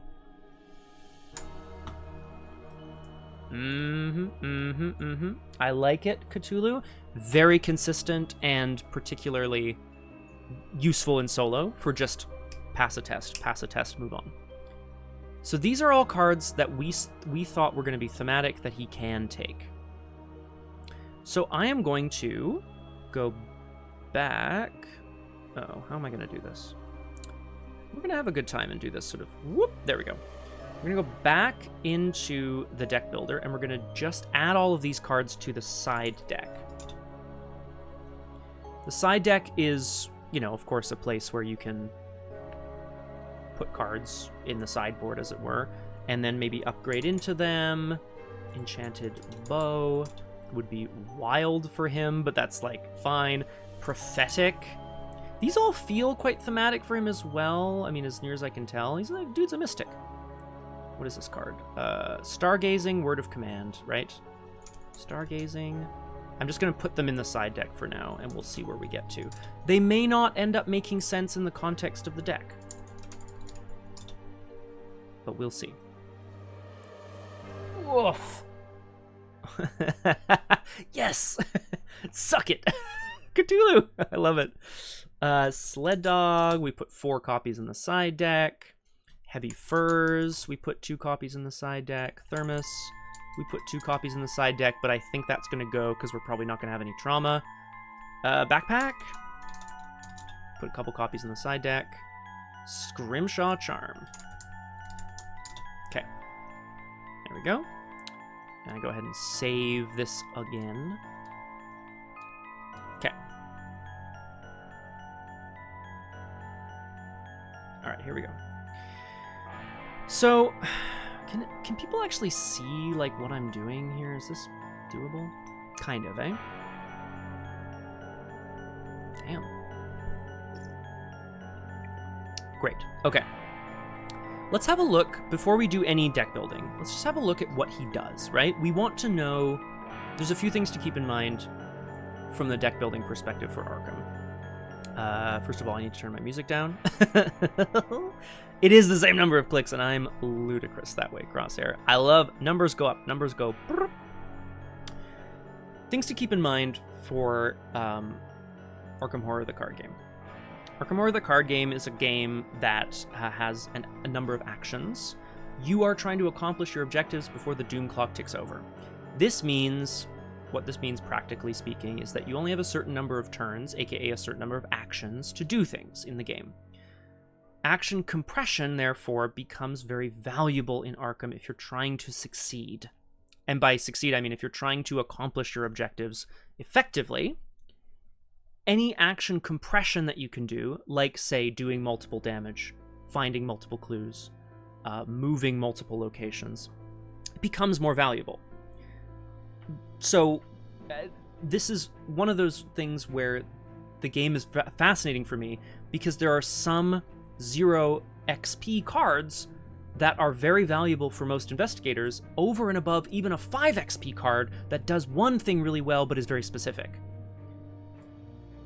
Certain investigators want to do certain things. Other investigators want to do other things. Hello, Autumn. Welcome to Doomed. Wonderful to have you with us. This is, today we're doing a deck building stream for Arkham Horror, the card game. Not sure how familiar you are. Happy to talk a little bit about it. But I'm super chuffed to have you here. Crosshair makes a good point. Why compress your actions when you can simply take more of them? Okay. Too loud? No, we're good. Okay, we're back to it. That's sort of a basic, obviously, in terms of Arkham, generally. It's an action-based game, so you don't want to... For example, if you take a whole deck full of assets, you have to play all of your assets. Playing an asset takes an action, and costs resources, and perhaps you would be better spent doing something else with that action, perhaps. We'll see. Yes, Roger Twy. Okay. Great question. I'm coming back to it. Autumn, thrilled to have you with us. This is a bit of a wacky jumping in spot in the sense that we're doing a deck building stream, and I've been dooming it up for years, but if you have any questions about what the hell's going on, let me know. And if not, just enjoy the chatter in the chat. Oh, hi, Max. You're not supposed to be in here, buddy. Oh! Ah! This is Maximilian. He's my spooky cat. Hello, buddy. Big cat. He's a big cat, isn't he? Roger Twy asks, and this is a really good point. It seems like a solo investigator would be at an enormous disadvantage compared to a party of even 2, but the game can go up to 4. Does the doom clock something scale? No. The number of clues required to progress acts typically scales with the number of investigators. So if you are playing in a party of 2, you need 2 times the number of clues. 2 clues per investigator, 4 clues per investigator, 6 clues per investigator, whatever it is. So in solo, you typically only need you get 1 clue per location, and you only need 1 clue per investigator, or 2 clues per whatever it is. Yeah, that sort of thing. Yeah, exactly. Crosshair's correct. There's essentially an icon that says multiply this by the number of investigators in the game, which is 1 for the purposes of solo. However, in solo, 2 things. 1, you can't rely on anybody else, so you have to do everything, which we'll talk about what that means for the purposes of deck building. And typically your actions are going to be more heavily taxed. It also means Doom, weirdly enough, matters a bit less, interestingly enough. And Ancient Evils adds a Doom. That's 6 actions lost in a 2-player game, 12 actions lost in a 4-player game, but only 3 actions lost in a solo game. Now, obviously those are the only actions you have, so it's bad to lose them. There you go. Yeah, we should talk about now what I was saying here. Yeah, and Crosshair also makes an incredible point. What? Excuse me, Maximilian. What is going on with you? Oh, is there a buggy? Okay, yeah, get that bug. Eat that bug, buddy. Yeah. Oh. I don't know what's going on over here. I think there's a little bug or something. Okay. 1 encounter card per turn as opposed to 2 or 3 or 4 means that you are the randomness of the mythos deck is higher. Right? Like, if you draw... how do I say this?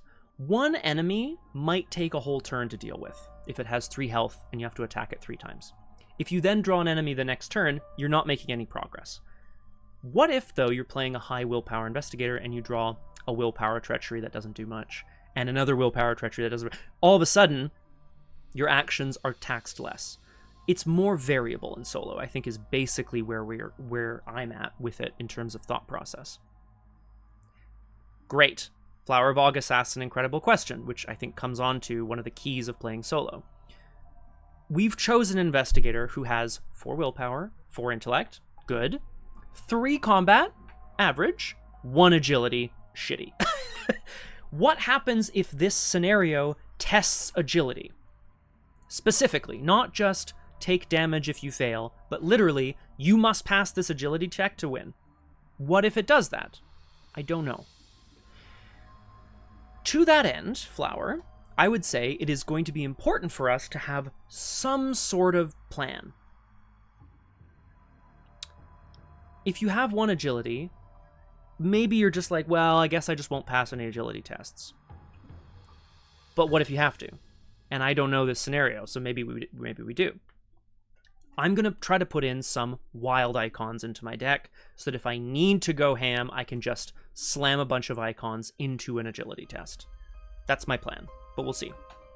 Crosshair is correct. There's typically scenarios don't just gate stuff behind a single test because that kind of sucks. But then I think back to like the Dunwich Legacy where there's a whole scenario where you have to fight with willpower. Now you get a boost, but some investigators would be mad about that.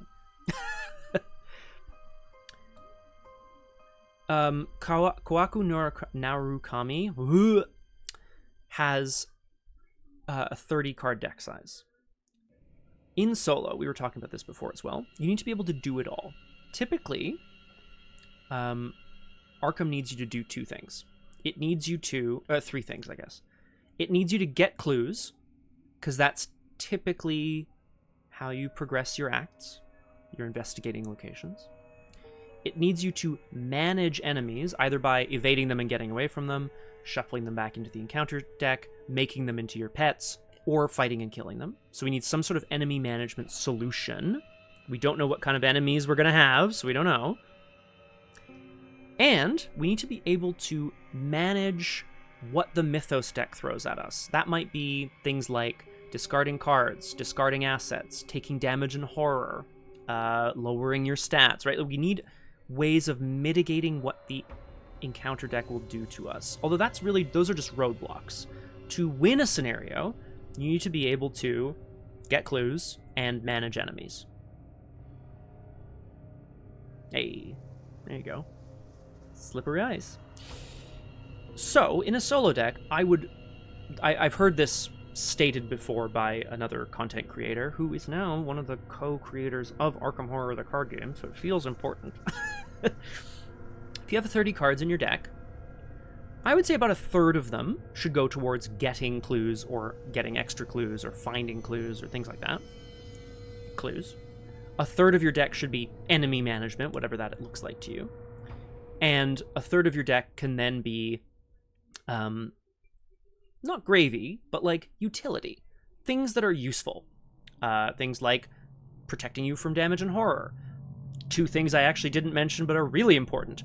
Drawing cards and gaining resources. All gravy. Good, Audio Gunner. Write that down, Audio Gunner. All gravy all the time. So, I should have mentioned that earlier, obviously. Resource generation is important in Arkham because if you don't have enough resources, you can't play the cards unless you have only skills in your deck or only 0-cost cards or whatever.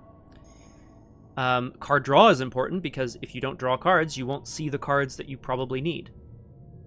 So I'm going to say probably we're looking at about 10 clue cards, about 10 fighty, evadey management cards, about 5 or 6 card draw resource cards, maybe 8, and then a little bit of utility, whatever that is. Kohaku, we'll look at his ability in a second. Cthulhu makes a great point as well. In the core set, there is a treachery, Locked Door. Locked Door says the following. Attach it to the revealed location with the most clues, or attach it to the location with the most clues, sorry. It can't be investigated, that location. Test combat 4 or agility 4 to break the lock or pick the lock, and then you discard it. What if you're playing a character like Kohaku who has average combat and shitty agility? Well, you're kind of SOL, unless you can discover clues without investigating. Right? Like, that's I think, legitimate. Cthulhu, I was today years old when I realized that it says in his bio his partner Gabriel, and I was today years old when I realized that Gabriel was Gabriel Corillo, who I am putting directly into the side. Where is his image? Where is his image? I'll pull it up on images in a second. Okay. So I'm looking for that's kind of the breakdown of the deck that I'm looking for. And we'll talk a little bit about, again, what that means momentarily. Oh, it's too bad, Graspy Loop. But you are correct, of course. I forgot. Well, I have access to the TTS mod, so I'll show off the art in a moment. Let's look at Kohaku. Can people read that? Not really. No, it is possible. You have to select the current taboo list when you build them. I believe. So I think, like, if you choose Mandy and then you select the most recent taboo, I think it'll auto-update to her to the... Oh, that's lame. Then I don't know. Well, that is shitty. Maybe she's been No, she hasn't been untabooed. Let's look at Kohaku. Let's see what he does. 4 willpower, 4 intellect, 3 combat, 1 agility, as I've mentioned. 6 health, 8 sanity. Not bad. Not bad stats all around. 4 willpower means he's in a good place to pass treacheries. 4 intellect means he's in a pretty good place to get clues natively. Sorry for the use of the word. No, it's fine. I'm using it properly here. What I mean is he can just kind of get clues generally quite easily. 3 combat, he's in a bit of a tough spot with enemies. 1 agility, he's really in a tough spot with enemies. And agility tests. Laura, what are these cats doing? His ability says, reaction. At the start of your turn, either add a bless or a curse to the chaos bag, whichever there are fewer of, in case of a tie you choose. So, for example, turn 1. Or remove 2 blesses and 2 curses from the chaos bag to take an additional action this turn. We like actions. Talking about actions, it's nice. If we had some way of adding blesses and curses to the bag for free, then we would be in pretty good stead to start taking extra actions quite effectively. His Elder Sign says +2, add a bless and a curse to the bag. Not bad. Great. And then we're looking at his deck building requirements. Let's go ahead and look at his, a very tempting ability. Laura, what are you doing down? Stop that. What are you doing? What is... Sorry, guys. What are my cats doing? What is down there? What are you... Stop that. Is that ant poison? What are you licking? Oh my god. Oh my god, get out of there. Stop chewing on my cables. It hurts to have this many cute animals in the house.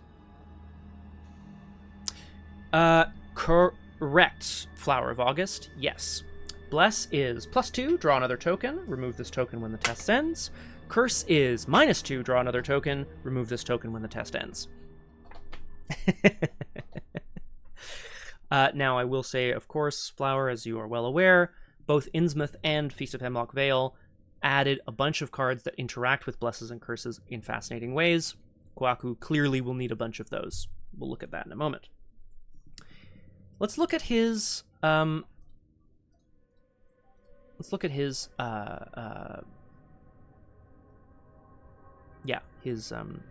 here.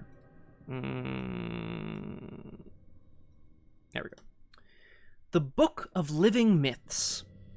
Chronicle of Wonders. It's a hand slot item, which is important because hands are at a, you only have 2 hands. It's an item and it's a tome and it's blessed and it's cursed. It costs 2. Not bad. Kohaku Narukami deck only. Reaction. When a chaos token would be revealed at your location, so it could be for anybody, but we're playing solo. Blurst! Exactly, Crosshair. Exhaust the Book of Living Myths. Search the chaos bag for a bless or a curse token, whichever there are more of, in case of a tie you choose, and resolve it instead. So, what does this mean? Essentially, if you are about to take a test, you can exhaust Book of Living Myths to go and fetch either a bless or a curse token, whichever there are more of in the bag. This is only going to be important for cards that require you to reveal a bless or a curse. So we're going to have to look for cards that reveal blesses or curses or care about blesses or curses being revealed. Otherwise, this doesn't do anything. But it would allow us to go and fetch, if we had lots of blesses in the bag, we could go fetch a bless and be at a +2 for a test. Let's look at his signature weakness. Love the art. This is the Weeping Uri, which is, for those who have followed Paul Prospero's Paranormal Probe, is a type of spirit that is from Japanese folklore and is, I believe, one of the types of ghosts in... What's that game called? Phasmophobia. It is a weakness enemy, which sucks, which is unfortunate. It's a Geist monster enemy. 2 combat, 2 health, 2 agility. Not bad. 2 health is not bad in terms of stats. It is aloof, elusive, and a hunter. So, it follows you around. If you attack it or if it attacks you, it then disappears to a connecting location because it's ghosty. And it's aloof, which means you have to spend an action to go and get it. Annoying. What does it do? It preys only on Kohaku. After an investigator reveals a bless or a curse during a skill test at the enemy's location, it attacks that investigator. And then because it's elusive, it will then run away from you. So, when this comes out, we want to deal with it right away. Well, I don't know. So, Mistrich, it's mild in the sense that it's a 2 health enemy. And 2 health enemies aren't that hard to sort of get rid of. It's 1 2 damage attack. But it's also an action to engage. Less nice. It's essentially 2 actions, right? Flower of August makes a good point. Any damage that is dealt to an enemy at your location rather than having to engage it would be good too. Ooh, the Lady and the Ring. Yeah. But it does 2 horror, and Kohaku's probably revealing blesses and curses quite a lot. Flower of August makes an excellent point. The Enchanted Bow, you may spend a charge to have this attack target a non-elite enemy at a connecting location. If you do, ignore the aloof and retaliate keywords for this attack. So it has to be at a connecting location in order for you to ignore aloof, which is annoying, but it's a bow, right? Like, you can't just sort of shoot someone next to you unless they're engaged with you, in which case... Anyway. It is elusive, so if it attacked you, then it would move to a connecting location. Exactly. And then you could shoot it with a bow. Okay. So, Kohaku cares, obviously, a lot about having blesses and curses in the bag, because Book of Living Myths can fetch them, Weeping Uri attacks you if you have them, and his ability gives you extra actions if you remove them from the bag. Now, this is where it gets complicated, because now blesses and curses are going into this whole big pile of cards that we need to look into for him. But it's thematic and it's, deck buildy. Let's look at the side deck that we have and figure out, do any of them really fit strongly into our, oh, this is a clue card, this is an enemy management card, this is a card draw or a resource card. Backpack fetches items. We'll come back to it. Enchanted Bow. This is a card that uses willpower to fight. You get +1, so you'd fight at a 5 generally. It deals 2 damage. You may spend a charge to, as we said, ignore, aloof, and retaliate on a non-elite connecting location. It takes up 2 hands and an arcane, which is a lot. especially since his Book of Living Myths also takes a hand slot. Now, there are ways of getting around that. I'm thinking specifically of a permanent called Occult Reliquary, which gives you an extra hand accessory or arcane slot that can only be used to hold a blessed or cursed item. I'm going to put it in the side deck. Kodab Games! Hi, Kodab Games. Welcome to Doomed. Wonderful to have you with... Hey-o! Welcome to Doomed. Wonderful to have you with us. We are deck building today. We're looking at playing a standalone adventure called Return to the Wendigo. Chat has selected Kohaku Narukami, chat and me, as our most thematically appropriate investigator. Love that. The Hierophant is a tarot, 3 XP, so Kohaku can take it. You have an additional arcane, and you can use arcane and accessories. Yeah. It gives you an extra arcane slot, and you can use arcane slots to hold accessories and vice versa. And with Astral Mirror, they convert to hands. Oh my god, so much stuff. Astral Mirror says, for each of your arcane slots that are empty, you have an additional hands. Alright, it's a lot. It's a lot, guys. It's a lot. Well, here's the thing, Crosshair. I know what you're saying, and yet you can. If I look up text bless, it does... I think it's coded... ArkhamDB seems to be coded to use the word bless, which is nice. Oh, yeah. Sorry, Crosshair, yes. So, X, : searches for a word in a card. K searches for a specific type. What's the word I'm looking for? Subtitle. Trait. There we go. Yeah. And there's also a filter menu over here. You guys can't see what I'm looking at. No, that's not going to be useful. Whoa. Sorry, 2 seconds. I know I'm hiding my own face. I'm just going over here. Yeah, over here, filter help. Exactly. And we love it to death. First of all, we're going to call this Narukami Against the Wendigo, and we'll come up with a more witty title later, because what are we doing if not coming up with witty titles? Okay. So... Oh, Zed is slime. I don't think I knew that. What is that sound? Who is that? Is that a squirrel? Guys, is that a squirrel? Okay, kittens, go... Oh, yeah, big squirrel. Actually, is that a squirrel or a raccoon? Oh, it's a squirrel. I'm distracted. Okay. Accessory. Whoa. You can sort by accessories. You can sort by... whatever. Okay. Focus up, Scott. Enchanted but... Mr. Ch is correct. I am a cat. I am a ferret.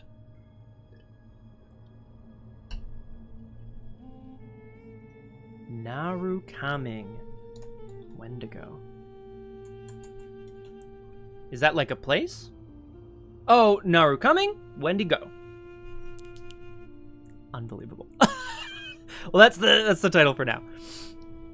Thumbs up. Okay, let's continue and see again. Are any of these thematic cards that we selected super appropriate for Kohaku? Do they fit into any of our groups of how do we get clues? How do we deal with enemies? How do we draw? How do we get resources? How do we do utility stuff? Enchanted Bow is an enemy solution. It takes 2 hands and an arcane slot. Might be less useful. Gabriel is thematic for Kohaku because it's his partner, which I feel like is awesome. Let's have a look at Gabriel in... Whoop. Let's have a look at Gabriel here in the app, actually, in the mod. Whoops. Gabriel Carrillo. So he's a 1 XP Seeker ally, but he's cursed, which means Kohaku can take him, if you know what I mean. 2 cats, 2 Hierophants, Occult Reliquary, 2 body slots with Rocket, 2 Astral Mirrors, 16 hands, baby! Octo Joe, come on. Yeah, they were confidants. Weak? I think I meant wink. Gabriel Carrillo is the trusted confidant. Helping you is easier than teaching my students geometry. So he might be taking a nice, sabbatical from Miskatonic to go up north with Kohaku. He's an ally, 2 health, 1 sanity, which is nice. He essentially makes Kohaku an 8/9. You get +1 intellect. So right away, this is, in a way, a clue card. It doesn't give us extra clues, but it brings Kohaku to 5 intellect, which is enough to satisfactorily get clues from most locations. Great.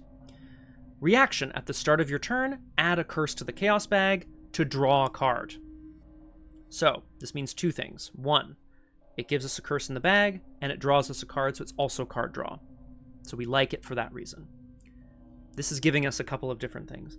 It also means, because of Kohaku's ability, if you add a curse when your turn begins, you can then add a bless with his ability, because there will be more curses than blesses. So you can add a bless. You are increasing how many there are in the bag quite quickly, which means you can take them out for an extra action quite quickly. Gabriel Carrillo is thematic and feels appropriate for this deck. In he goes. Whoops, he's already in the side deck. 2 copies. Let's continue. Heavy Furs. Heavy Furs is a body slot 2-cost item armor. We've already talked about what it does. Basically, it lets you re-roll a non-tentacle token. Great for frost tokens, great for curse tokens, potentially. It deals damage to itself, which is less good. But I think... I'm not sure if there's a better Betty Heavy Fur. There is not an upgraded one. Tragically. I wish there was. Heavy Furs, Heavy Rain. I feel like this is good, but it is essentially utility. It is great. It's essentially utility, which is... thanks, Max. It allows you to redraw tokens, but I'm still going to throw them in because I don't think we're going to get the body slot occupied easily. Ikiak. Ikiak gives willpower and intellect. Well, that's good. Those are Kohaku's best stats. It also allows you to bury troublesome basic weaknesses. Exactly, Cthulhu. A bless token? Oh, fucking right. Throw that back in the bag. I don't want that. Get the hell out of here. Bless. The body slot. Oh, man. I'd love for you to be my body slot. What? It doesn't... Ikiak also helps us in terms of reducing the burden that the extra basic weaknesses will have on us. I'm going to put her in the deck. She's been my thematic go-to for the whole thing. I'm going to put 2 copies in the deck. It's 3 XP, so maybe we'll end up pulling 1 out. We already have 2 allies, which means Charisma's probably going to be a no-brainer. I'm looking for cards that add extra ally slots. Rod of Animism, no. I'm coming in to just see if there's any other things that add allies. I don't think so, just Charisma. So I'll put 2 Charisma? What the hell? Let's put them in the side deck, please.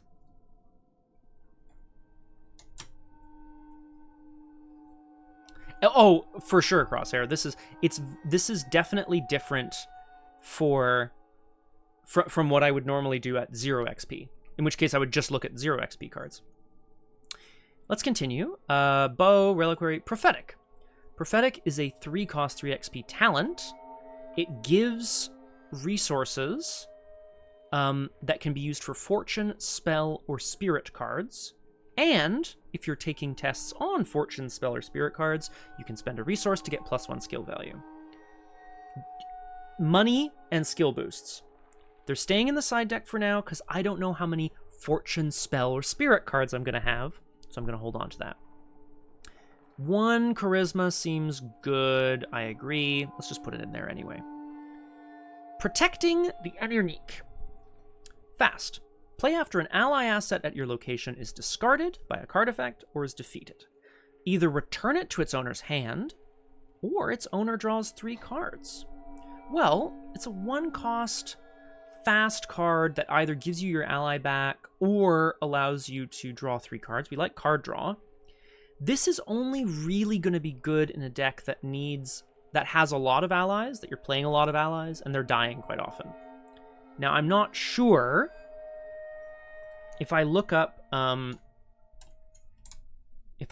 cards that discard.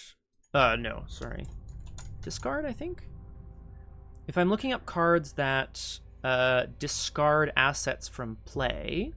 I'm looking for it here. I'm looking for specifically... Okay, well, I'm specifically looking for Sacrifice. Oh, is it just called Sacrifice?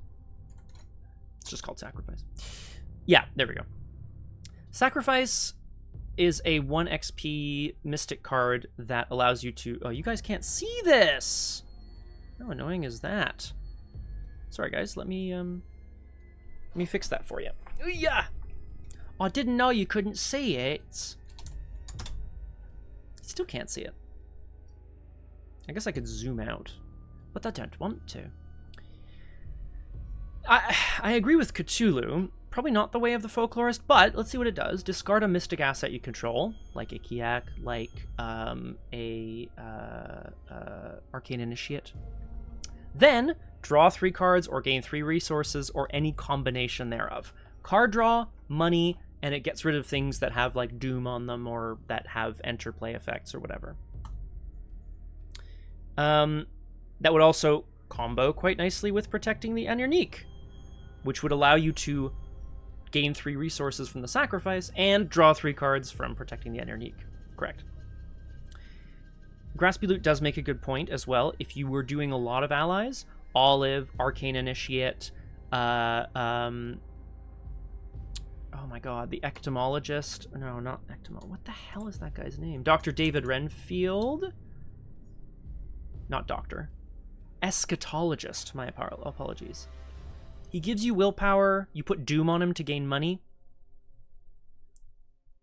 That would be a great target for a sacrifice or for trying to get dead so that you can protect the Unique and bring him back to hand. We're gonna leave protecting in the bin for now. Yeah. I'm gonna think about this. I'm not sure. It's thematic, it feels appropriate, but if we're not doing lots of ally cycling, it's probably not what I want necessarily. Scrimshaw Charm. I'm going through all of the cards that we said were gonna be thematic first. Scrimshaw Charm adds curses and gives you money. It seems thematic. It's from Distant Shores. It's a folklorist thing. It takes up the accessory slot. But it's cursed, Roger Twy. So he can take it. Yeah, because he can take cursed cards. No bad thing. We may end up taking an accessory slot item that is worth more in terms of XP, but let's put him in for now. I'm not mad at it. Scrimshaw Charm allows us to action to gain... That's bad. Except it's actually good. Oh god, okay, I need to... Hang on. I need to fix this up again. No, wait, no. No. There we go. I just wanted to show more of my face without having to move my head over. Because you're all here for me, really, not anything else, right? Sled Dog. Sled Dog doesn't feel great for Kohaku. Sled Dog allows you to move, but we think there might be some sort of mechanic in this scenario that moves for us. We're not sure. Navigate. And it allows you to fight with +X. Fuck. Roasted my Flower! I'm not, yeah, face for radio, Flower, that's me. It gives you +X combat, and it deals X damage. Now, if you had a way of getting a bunch of allies into play for free or for cheap, and you had extra ally slots, Leo Anderson, I think, loves sled dogs. He's a guardian, he wants to get to where the enemies are, and he wants a variable plus combat plus damage thing. So, right? but I agree with you. I don't think they're great for Kohaku. So let's assume he has sled dogs, but not like, you know, with him. Stargazing. Stargazing, I can't help but love. I love this card. Stargazing says, play only if there are 10 or more cards in the encounter deck. Search your bonded cards for a copy of The Stars Are Right, and shuffle it into the top 10 cards of the encounter deck. Let's quickly just check out what that is.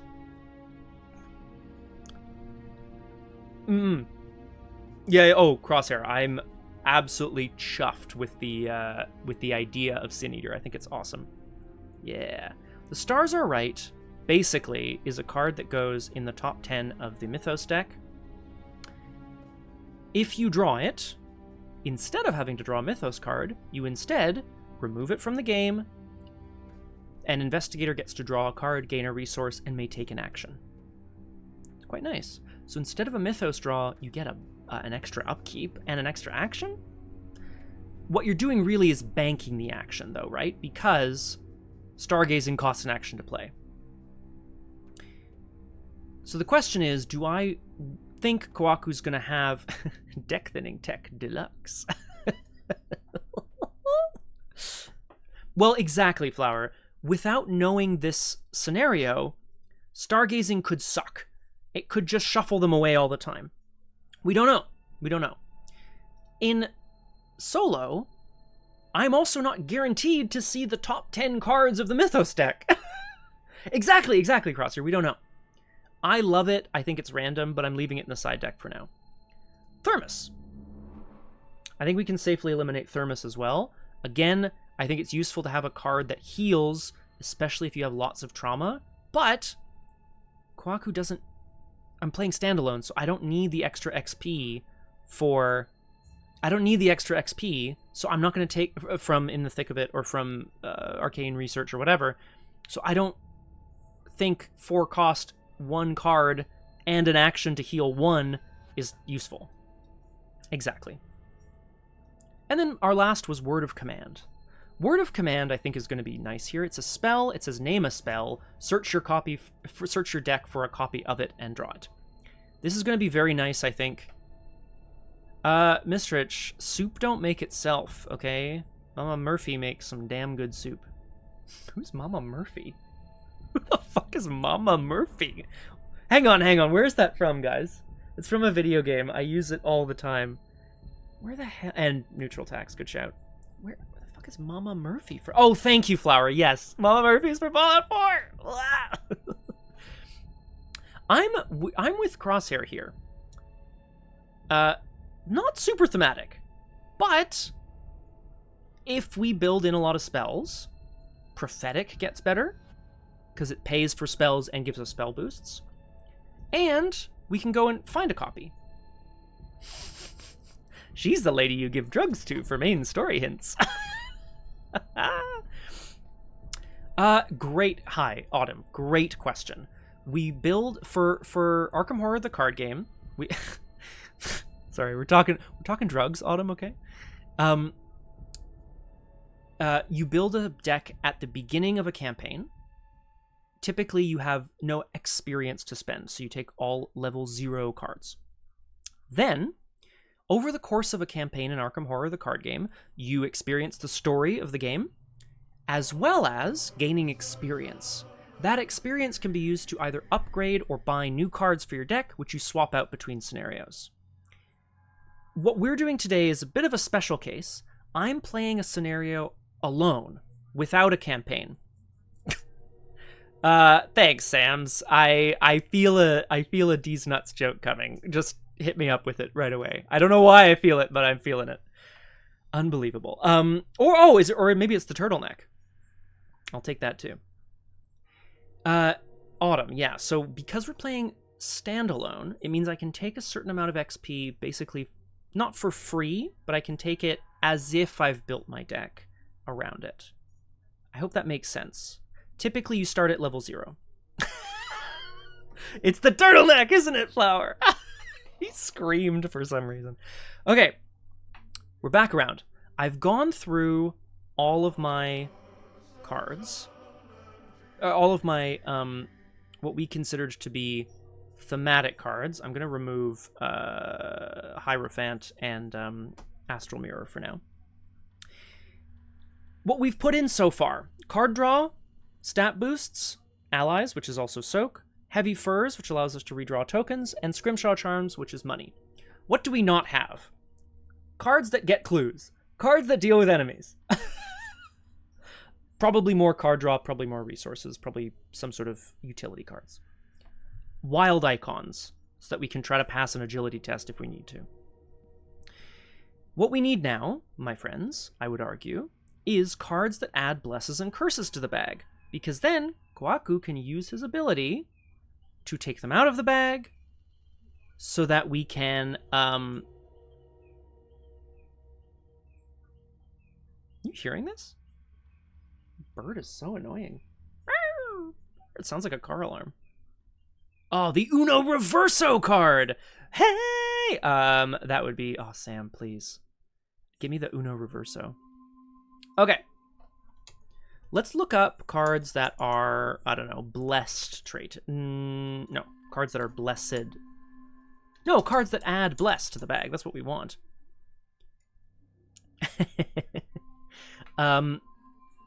And we can take things that are, ooh, power word.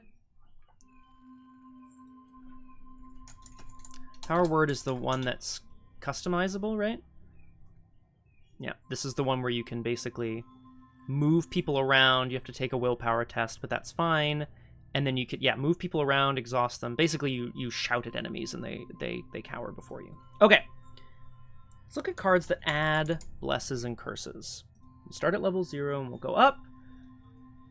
Oh, look, a neutral... Guys, you can't see what I'm looking at. Tell me when you can't see what I'm looking at. He screamed for some reason. If I do this, can you see this? Yeah. Tempt Fate is a neutral... Oh, that probably makes sense, Mistrich. I have so many cards. There are cards everywhere. Yeah. Mistrich, why does that... Sam? No. Mistrich, I don't know why. I'm not sure why that sounds really difficult to do. I'm not sure why it doesn't make sense to me, but I've put a window here, which is my browser window. Anyway, it doesn't matter. Okay. Tempt Fate is it's a 0 cost, fast event. It's, yeah, play anytime, basically, during a free trigger window. Add 3 curses, add 3 blesses, and it draws itself. 2 copies go straight in. It basically gives you extra actions on Kohaku, which we like. Keep Faith. Keep Faith adds blessed tokens, but it costs money. We're going to have to figure out how many blessed tokens we want in the bag, too, eh? Tides of Fate. Replaces curses with blesses, and then replaces blesses with curses, which I like. Ward of Radiance cancels stuff if you reveal a bless. Ancestral Token. Correct, Mistrich, that's correct. Yeah. You can only have up to 10 curses and 10 blesses in the bag. Ancestral Token adds blesses when you defeat an enemy. I don't know how many enemies there are going to be in this scenario, so maybe just the one, maybe just the Wendigo. The Blessed Blade. There's a level 4 version of the Blessed Blade, which gives you extra combat, I think. Let's have a look. It's also sanity, so good shout. Oh, okay, the image isn't here, but it's a big Blessed Blade. You get +2 combat, so you fight at 5.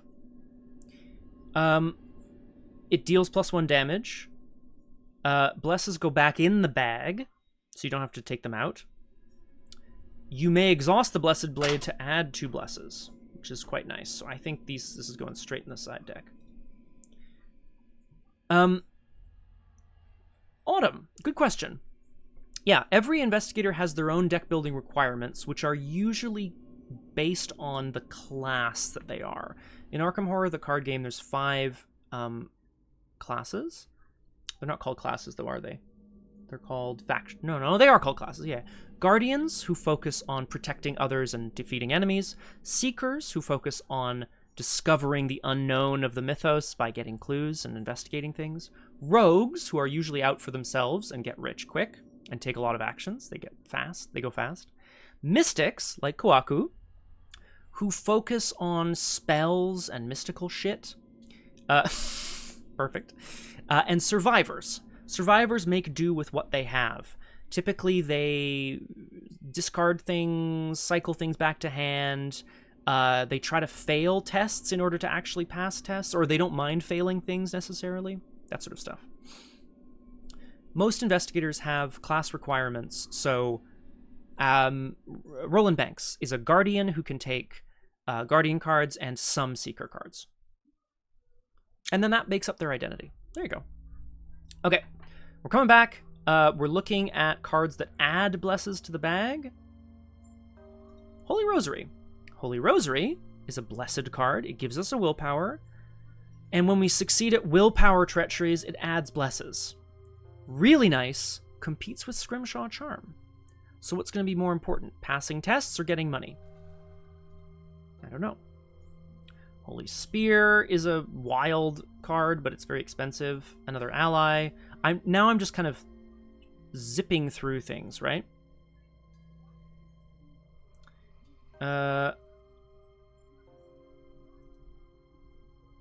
Hallow. You have to return 10 blesses from the Chaos Bag or cards in play to the bank, but you remove a doom. Pretty good. Miracle Wish. No. Radiant Smite. No. Righteous Hunt. No. I'm trying to remember which one it is, Cthulhu. Guided by Faith gives you potentially 2 clues and adds blesses, which is nice. Hand of Fate cancels an attack and adds blesses, which we quite like. Purified is a skill card. Absolution? It adds blesses or heals horror. Oh god. Is it Hand of Fate? Hand of Fate. Fast. Play when an enemy attacks an investigator at your location. Cancel the attack. Then add blesses combined to... add blesses equal to the attacking enemy's damage and horror. Not bad. Oh, yes, with Guided by Faith. Yeah.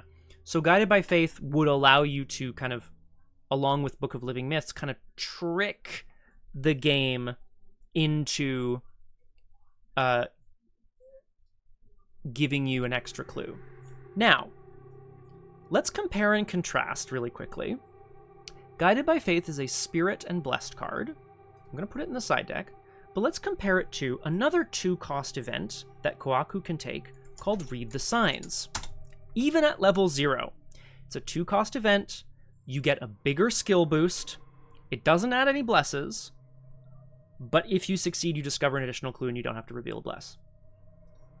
And, I'm sorry, there's an upgraded version? Wow. If a symbol was revealed, return it to your hand at the end of the turn. And it's a spell, which means we can go hunt for it with Word of Command. And in fact, I'm just going to go right ahead and add the... I'm just going to go right ahead and add all of the upgraded spell events for Mystic to Kohaku, which basically do... They do a basic action, you add your willpower, it gives you a bonus, and if a symbol was revealed, it goes back to your hand.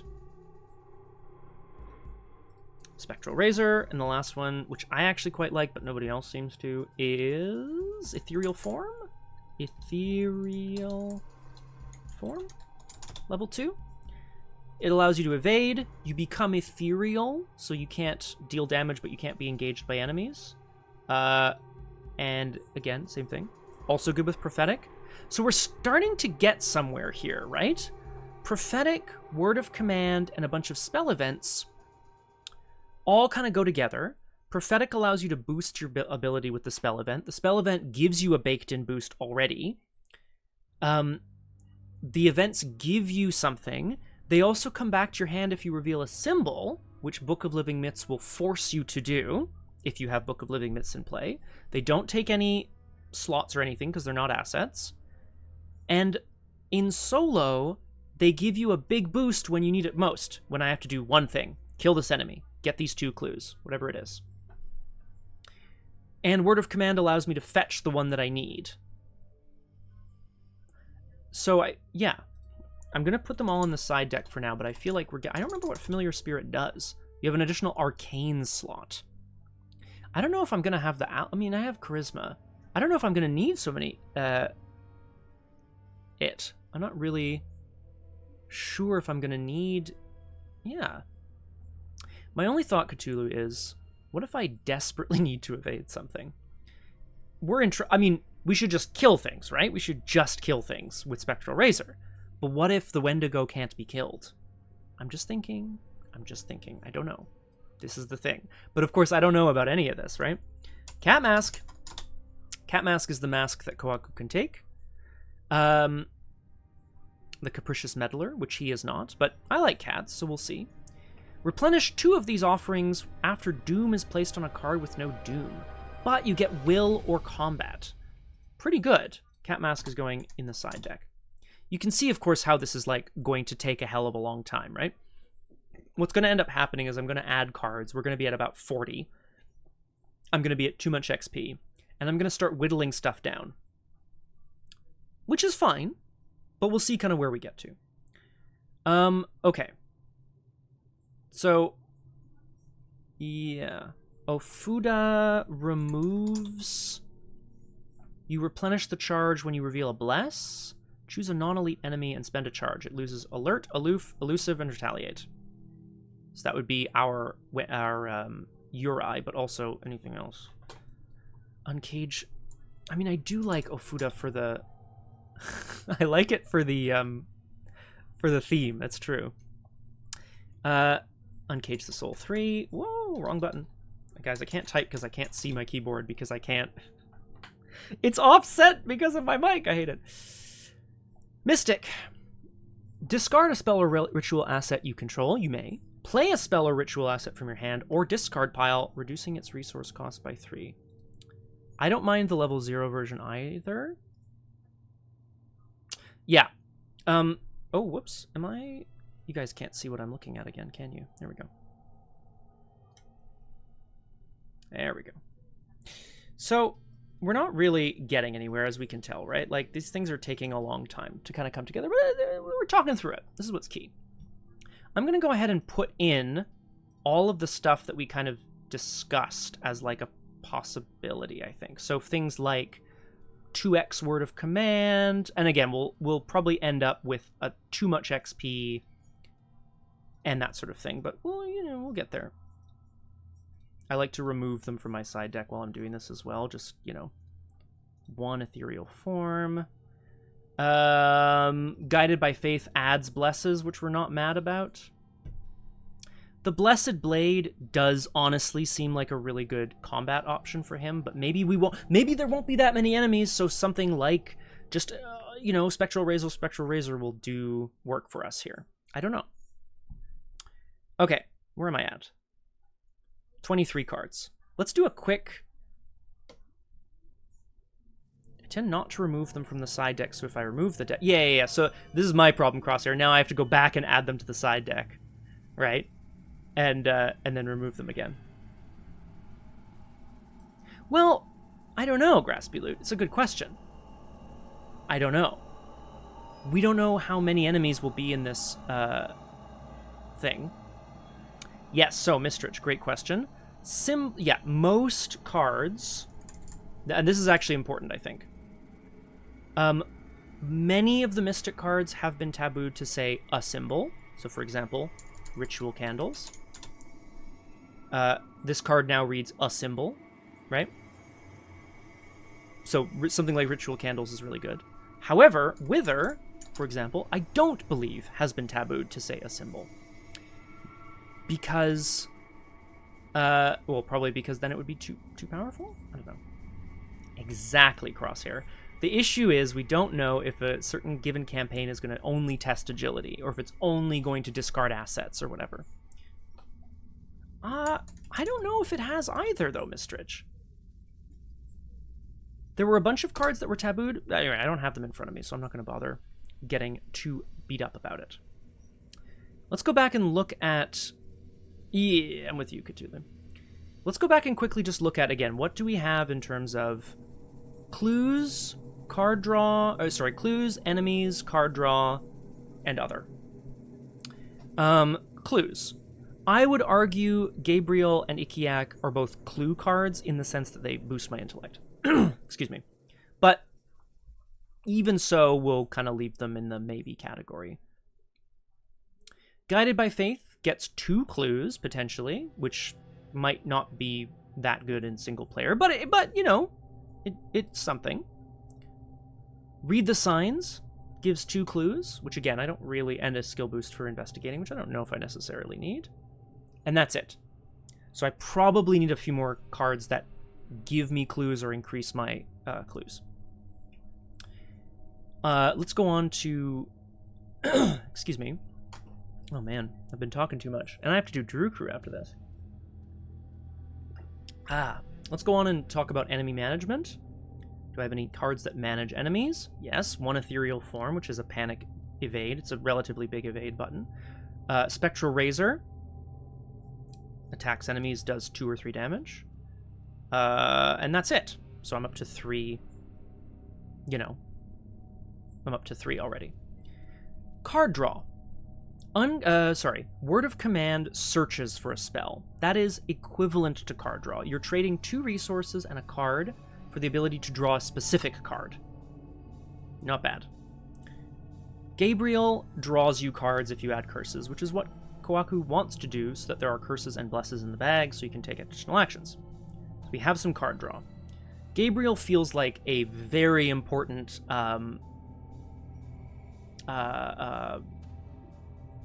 mulligan target.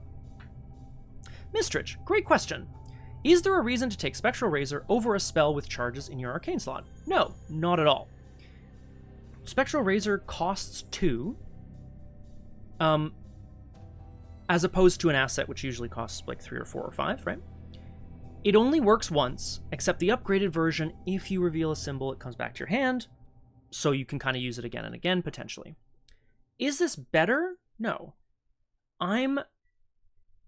So this is where the thematic kind of deck building comes in, I think, which I quite like, and we should talk about it, guys. For the purposes of deck building this deck, we want to try to lean into what Kohaku does, what he likes to do, and the fact that we're going, up to the Arctic and any particular Arctic themed cards. In terms of enemies, we don't know how many there are going to be. This might be a very enemy-heavy scenario. It might be an enemy-light scenario. The use of Spectral Razor, as has been mentioned, is that it combines an engage and a multi-damage fight action all into one, which we like. It's great against the Weeping Uri, but also other things. It doesn't take us slots that we can keep our arcane slots free for other things like, whatever, resources, clues, other things. I'm not saying we shouldn't. I think it's going to come down to preference, basically. An asset would be more set it and forget it, which I like. People are talking about 3 damage is a great break point as well. No, this is great. No, Autumn. Everyone here in chat has been watching Doomed and playing Arkham for a long time, so no worries at all. Your question is, do the cards in your deck bring about the situations, or are these cards merely the reactions to scenarios? Great. Autumn. Yeah, Autumn. No. I was gonna jump into the game and show you... No, fuck it. I'm gonna do that. Let's jump into the game. I'll show you what happens. Do you think it'll spawn enemies? I think so, right? Oh, it doesn't spawn... Oh, and yet it doesn't. No match found.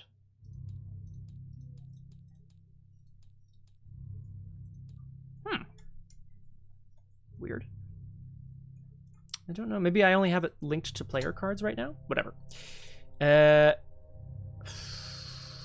exactly.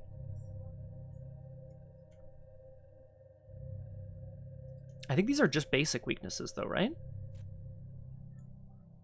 Yeah. Autumn, I'm coming to answer your question, I promise. First of all, let's just save this really quick.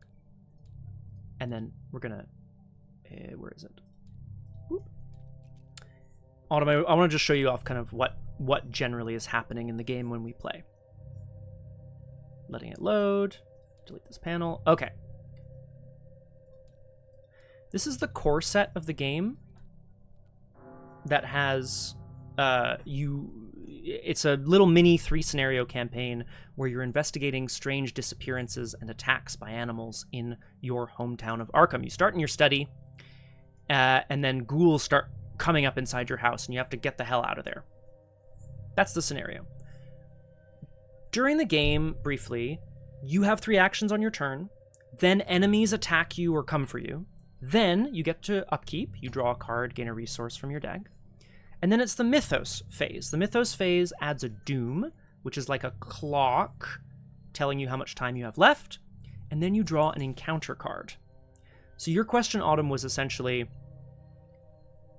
am I responding to the game, or is the game responding to me? I think is how I would interpret that, right? So I have my deck pre-built before the game starts. So I know more or less what's in my deck. I have some things that will help me get clues, which I need to like figure out what's going on. And I have some things that will help me deal with enemies, which might kill me, you know? Here's an enemy. This is the Flesh Eater. Ugh.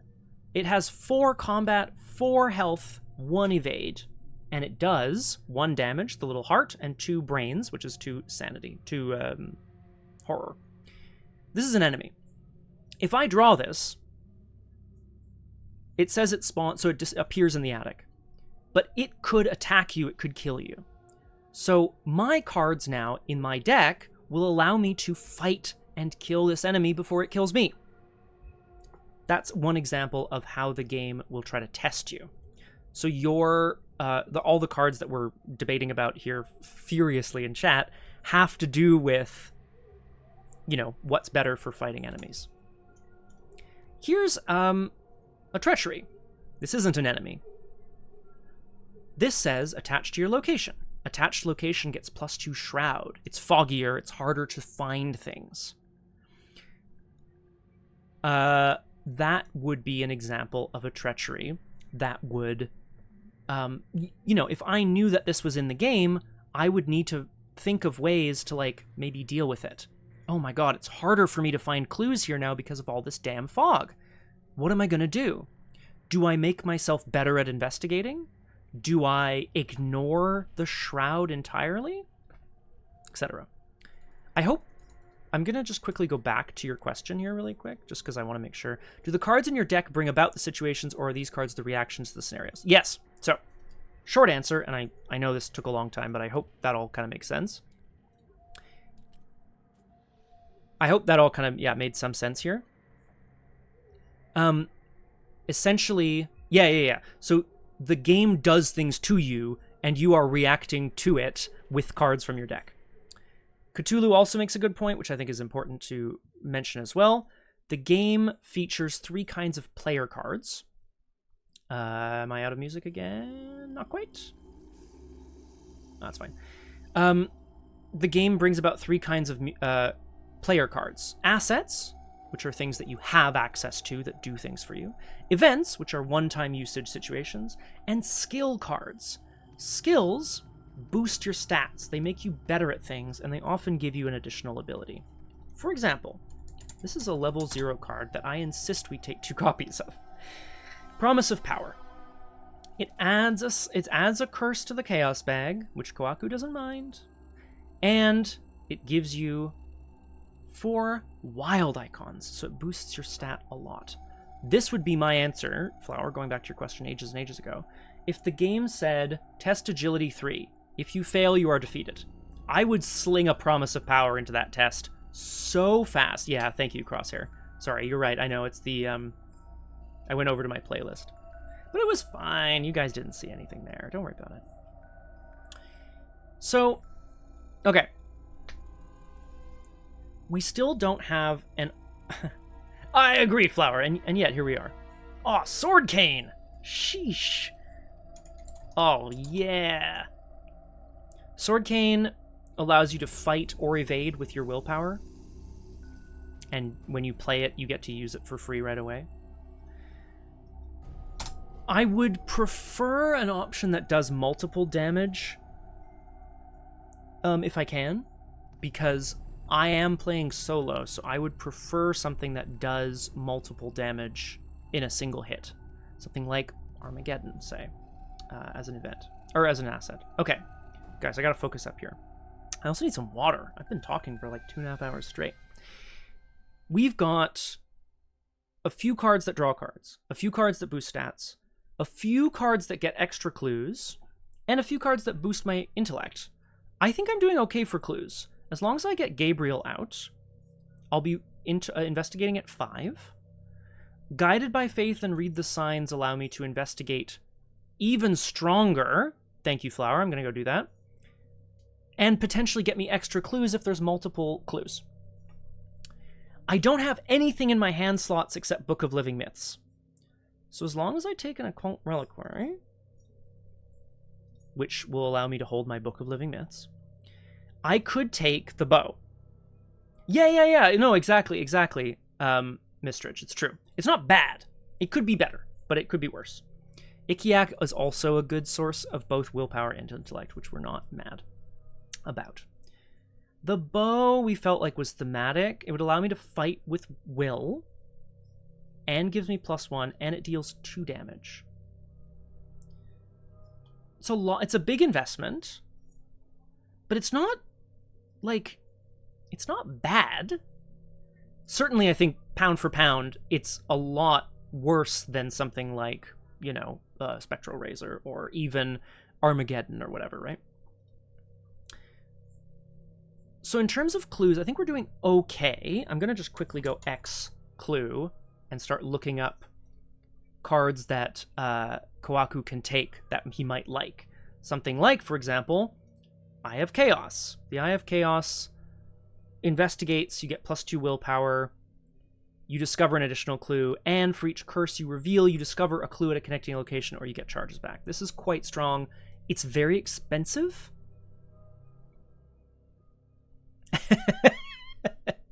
Does Kohaku believe in the unholy trinity? That's a good question, Cthulhu. Oh, he has a yokai in his left eye. Love that. You can also take divination, which allows you to invest. Oh, sorry, there's a better divination. Ah, he can't take it though, can he? No. So actually, that's okay. Rite of Seeking. I'm just seeing if there's any other clue cards that are important. Prismatic Spectacles, which I think is really fun. The real question, Roger Twy, is can I take Confound? I don't think so. It's a Seeker card, level 3, Insight and Trick traded. Tragic. Great card, and I know you're very fond of it, because you are also confounding. Do I want a backup asset for clues? Something like... No, Sixth Sense. So that... Sixth Sense doesn't do anything for me. I don't need to use my willpower instead of my intellect. I just need... No, I don't think I do. I think we're probably okay for clues. So, what are we looking for then? Things that add blesses and curses, things that draw cards, and things that...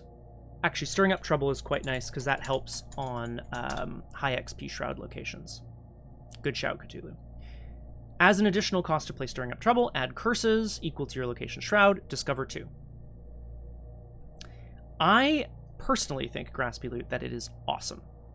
Oh, 42 XP, huh? Alright, well, some of these are going to be going back down to the lower level versions for sure. We're getting there, guys. We're getting there. Kohaku can take any of the Covenants, because they're all blessed and cursed traded.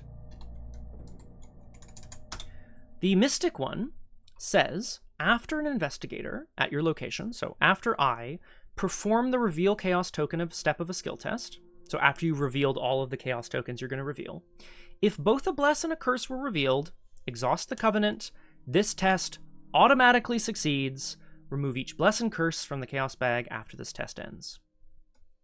Now, Paradoxical Covenant does not save you from a tentacle, or in this case, 2 frost tokens.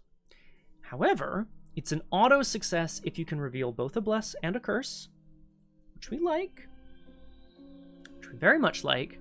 It's permanent, it always exists. Does Kohaku have a paradoxical covenant? Perhaps. Cards that are also going to be important: Favor of the Moon, Favor of the Sun. I'm just going to throw them right in here. We're gonna have to reduce. God, I keep doing the British spelling. Favor of the Sun, Favor of the Moon, and Favor of the Sun seal blesses and curses, which allow you to reveal them sort of on command, which is important for the Paradoxical Covenant. It's also important for any cards that trigger off of revealing blesses and curses. I'm with you, Cthulhu, but shh. Okay, these are all, the thing is, these are all utility cards, though, right? These don't actually help me do things other than just, you know, improving my ability to pass tests, which is fine. That's part of the game. I think I want some arcane slot stuff. Oh, right, of course. Sorry, thank you. Yes, sorry. I thought I was maybe taking the bow. I could still take the bow. The bow would essentially be all of my... It's a one-stop shop for enemies. It's not great. The charges are only useful if you have to target a non-elite enemy at a connecting location to ignore the aloof and retaliate keywords. Maybe this is, how would you say, you know, thematic. But then I can save myself 3 XP on Occult Reliquary. So, Favor of the Moon, Favor of the Sun. This is for sealing bless tokens. We need ways of adding more blesses and curses. I have a number. I have Tempt Fate. Priest of Two Faiths is very good. It's 1 XP. He's blessed and cursed. He adds 3 blesses and a drip of curses. So I quite like. Protecting the Anurnique likes him as well. 2 health and 2 sanity as well. Just a nice... So Priest of Two Faiths, who would of course be coming along for the ride, perhaps found somewhere in Canada.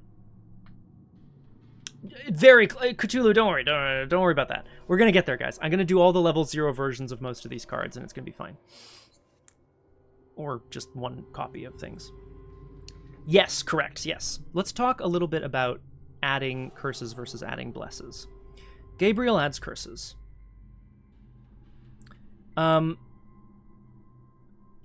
Promise of Power adds a curse. Stirring Up Trouble adds curses. Guided by Faith adds blesses. Tempt Faith adds both. Priest of Two Faith adds blesses and curses if you keep him around. So not bad. Basically not bad, I would say. I think we're doing... and Scrimshaw Charm adds curses. Kohaku adds either a curse or a bless, depending on which is fewer. There will be a lot of curses, so it's not the worst. I have a question for people in the chat. Let's go look at the covenants. There are 5 covenants, 1 per class. He can take them all, but you can only take 1 covenant per player. I want to know what people think is most thematic here. The Sacred Covenant. The Sacred Covenant allows you to return blesses to the bag, ignoring their modifier. So you keep a lot of blesses in the bag for when you overdraw. It's cool, it's cool. I don't know how useful it is here. The Mystic one we just looked at. If you reveal both, you automatically succeed.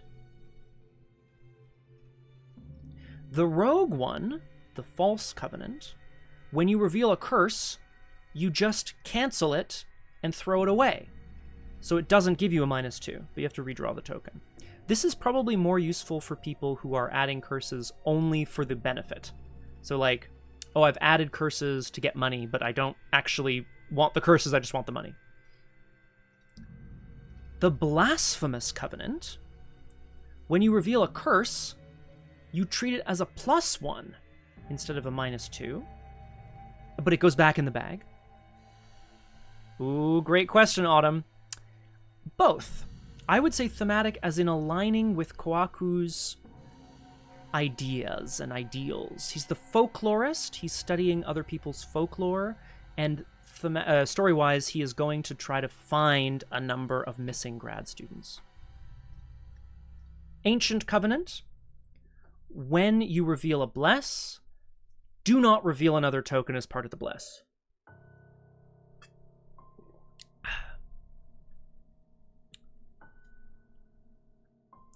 This is quite strong,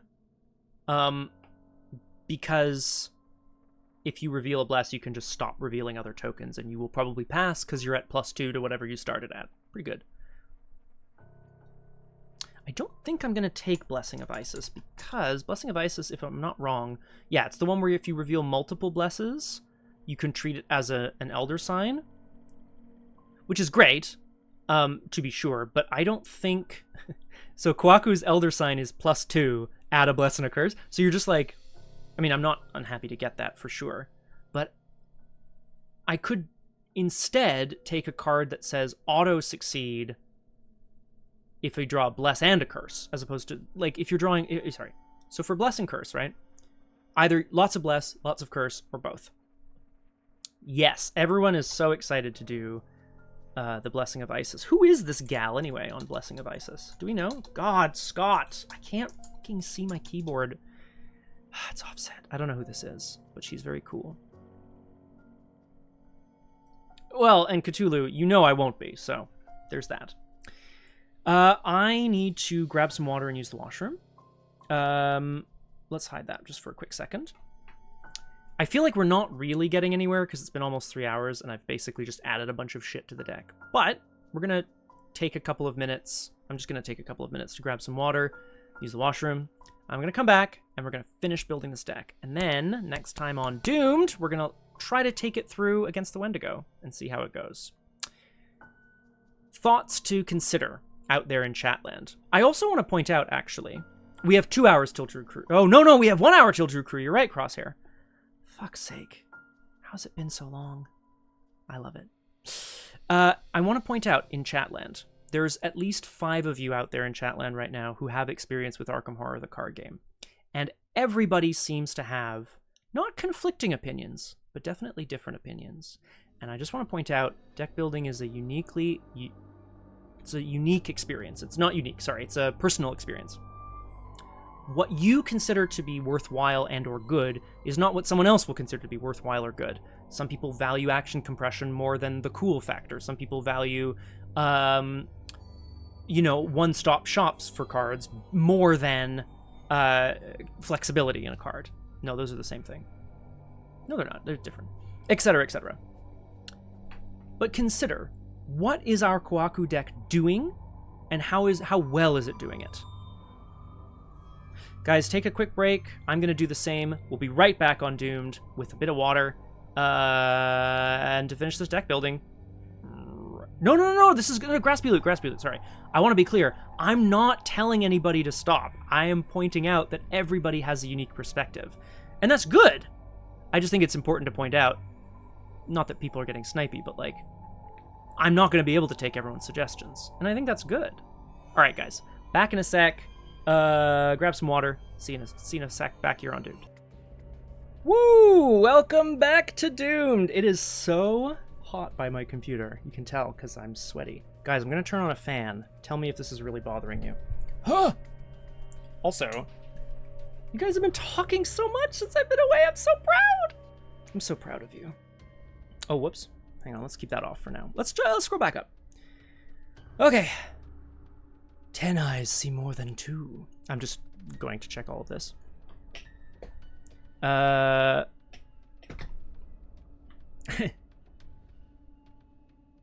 the Key of Solomon to make them into the bag.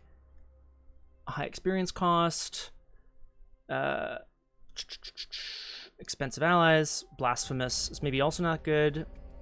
Yeah.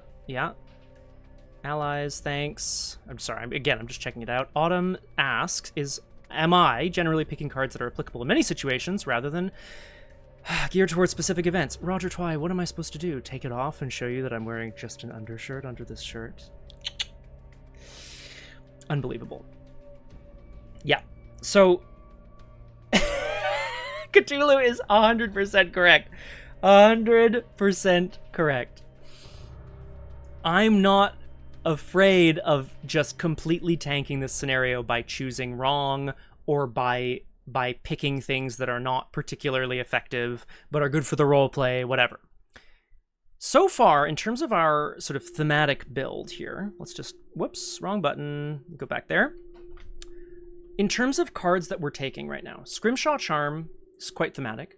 Gabriel, Ikiak, Prophetic. That's it. So we've actually not taken a ton of the cards that we said we would. Honestly, I'm thinking about Enchanted Bow and just going, fuck it. It's a one, like, talk about one-stop shops, right? Yeah, well, I mean, it's still, I mean, I think it's all going to be thematic for him. Yeah, Autumn, it's a good question. I think when you're, again, in Arkham Horror, the card game, typically you build with no experience. I'm doing something different because I'm playing standalone. In a typical game of Arkham Horror, the card game, you build your deck before you start the campaign. So you're not really sure. Maybe you've played the campaign before and you know what to expect. Maybe you haven't and you're going in blind. The most important thing in terms of play is knowing what your role is on your team. If you're playing solo, you are all the roles on your team. You have to do everything. If you're playing in a team, you might be the clue getter, the enemy manager, the support. The other most important thing to keep in mind, and I would say equally important, in terms of play, what's your role on the team? In terms of fun, what would be fun for you? Setting up combos with your cards? Having a stupid high stat value? Having the most money anyone's ever seen? Having the most actions anyone's ever seen? Or playing only cards that start with K because my name is Kohaku? Do you know what I mean? Like, so there you go, right? Like, all of these things. Yeah, exactly. And as Crosshair points out, right? Like, the cards don't always fit the lore, so we make our own as well, which is fun. Do you know what I mean? Like, the key when building a deck is knowing what's going to be fun for you. For me, it's building something that can hopefully take on this scenario and is also thematic for the story.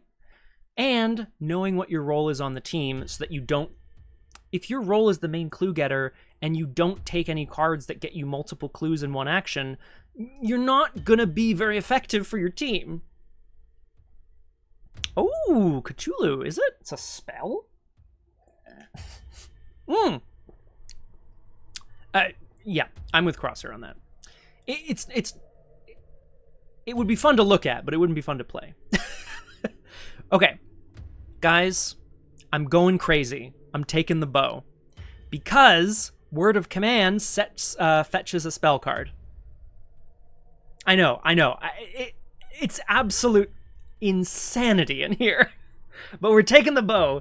Kohaku obtained the bow on one of his sort of like expeditions into maybe an ancient temple already, or perhaps he was given it as a gift. Anyway, that's a 49. Wait, where did it go? Oh, other, right, of course. Oh. Yeah, it belongs in a museum, exactly. Okay. Where are we at? 49 XP. Too much XP. I can drop a lot of these cards down to their lower level versions, but... Oh, and of course, I need to take Occult Reliquary again, because I need the extra hand slot to play Book of Living Myths. However, let's look at what we have. 4 clues. I said before, right? 10 clue cards, 10 enemy management cards, and 10 card draw, resource, and utility. That's what I said before. Let's look. Gabriel gives me intellect and card draw. Intellect essentially means clues. Ikiak gives me intellect, so essentially clues. Guided by Faith gives me clues. Read the signs gives me clues. It's I have ways of getting to 5 or 6 intellect, and then a few ways of getting some extra clues. I could also take something like Eye of Chaos or whatever, or maybe Divination, but I'm not sure if I want to. We'll see. Fighting. I have Enchanted Bow, which takes up both hands, 2 hands, and an Arcane slot. This is an expensive deck. Good thing I got resources. God damn it. Let's continue. Enchanted Bow deals 2 damage per attack. It doesn't... Oh, fuck, it exhausts. Oh my god. Thankfully, there hopefully won't be... There will hopefully not be too many enemies in one go. We'll see. Enchanted Bow feels very thematic, and I'm here for it. So Enchanted Bow fights enemies and deals damage. Ethereal Form will evade an enemy if I need it to. Spectral Razor deals 2 or 3 damage and engages in fights. So I have 5 fighting evading cards. Oh, I also have Stirring Up Trouble, which gets me clues. So I've definitely got my 10 clues. For sure. Enchanted Bow, Spectral Razor, Ethereal Form is not a lot of damage cards, but in solo, who knows how much damage we're going to have to do.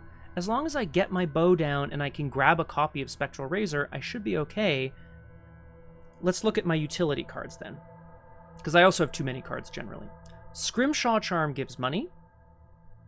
Uncage the Soul is essentially money. It reduces a resource cost by 3. Heavy Furs is utility. It cancels tokens. Favor of the Sun and Favor of the Moon are utility. They seal blesses and curses and then reveals them when I need them revealed. Prophetic is essentially money. It costs 3, but it gives you 2 every turn to pay for Fortune, Spell, and Spirit cards. And it gives you a skill boost. Tempt Fate is also utility.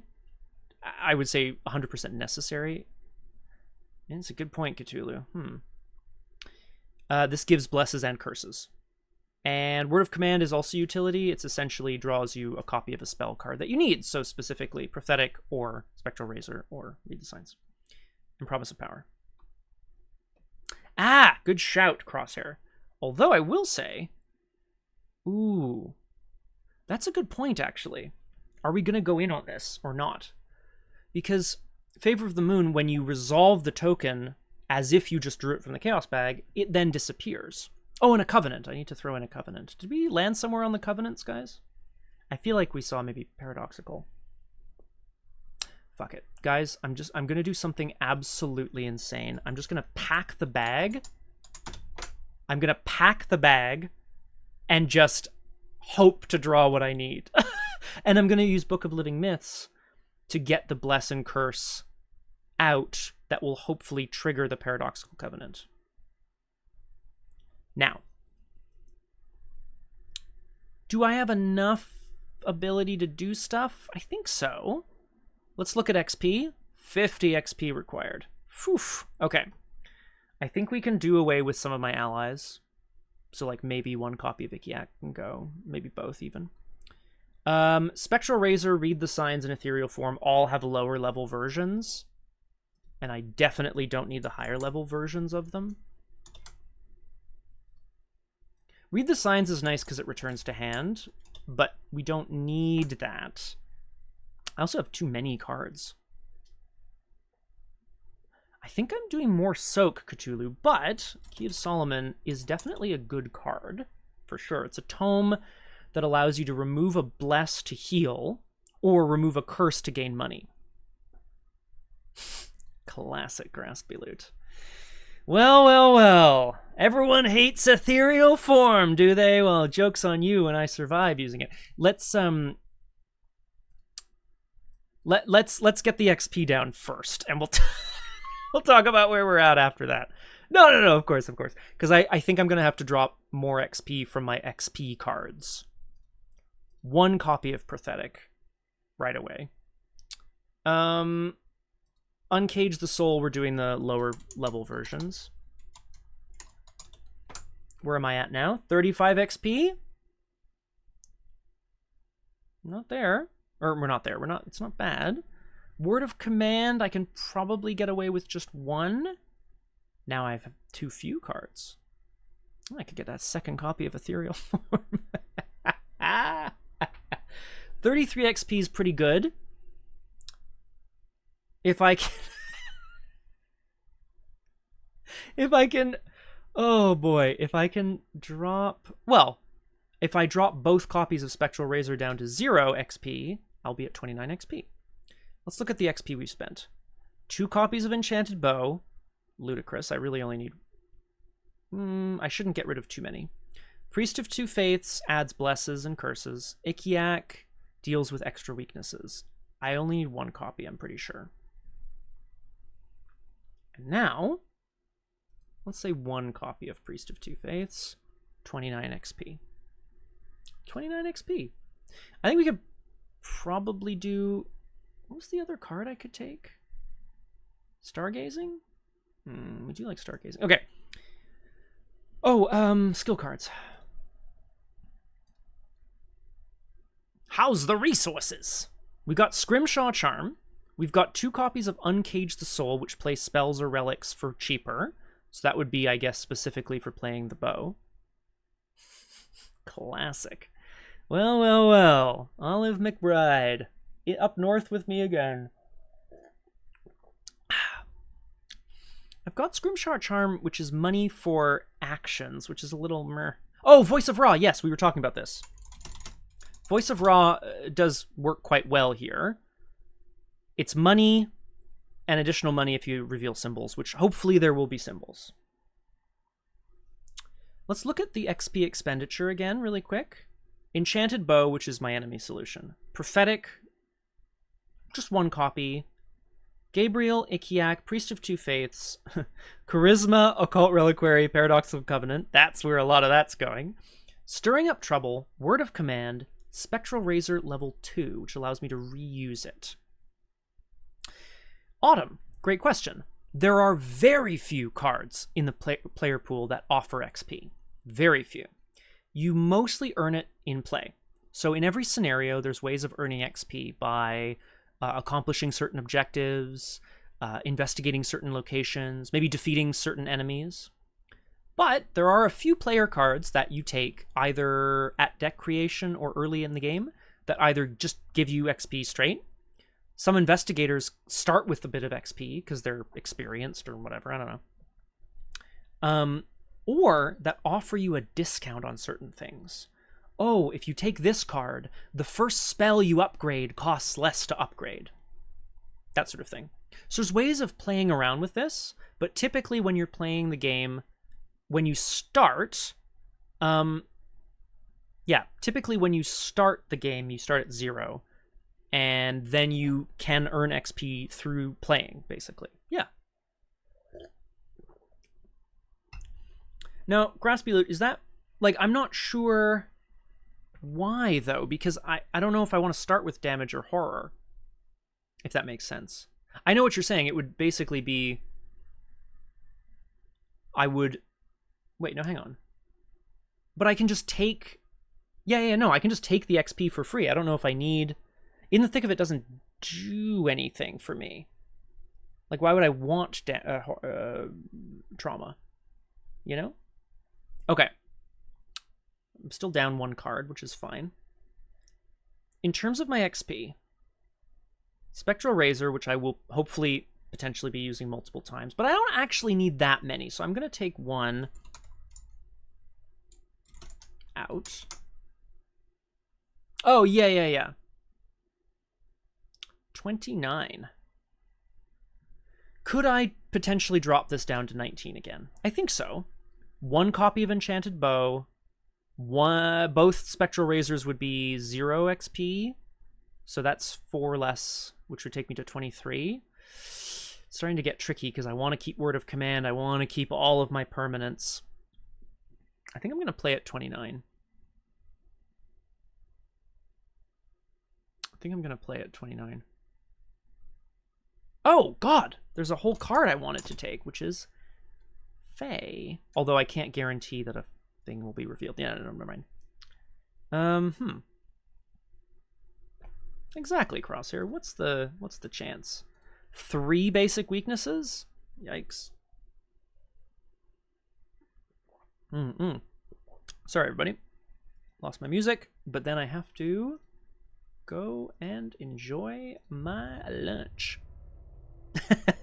Oh, you know what? That's the other thing, too. Maybe the weaknesses won't come into play at all, and Ikiak does nothing for me. Who knows? Or no, isn't necessary. Okay. Where are we at? If I take... Yeah, okay. Oh yeah, Uncage the Soul level 3 allows you to replay from the discard pile, but I think... We're at 27 XP, which is pretty good. I could, in theory, take another 2 XP to maximize the value of taking 2 extra weaknesses. But I'm not sure what I would do. I guess I would upgrade my Spectral Razor again. Yeah. Yeah, fuck it. Let's just do that.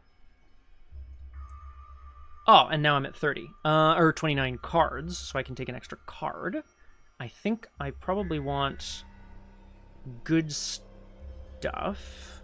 I don't need more clues. I don't really need more damage. What is Kohaku like? Blesses and curses. And revealing blesses and curses. A chipper little witch by your side. Oh, hello. We could add... Whoops. Doodles. Take that skill. Get that skill out of there. Uh-oh. How do I reset the filters, guys?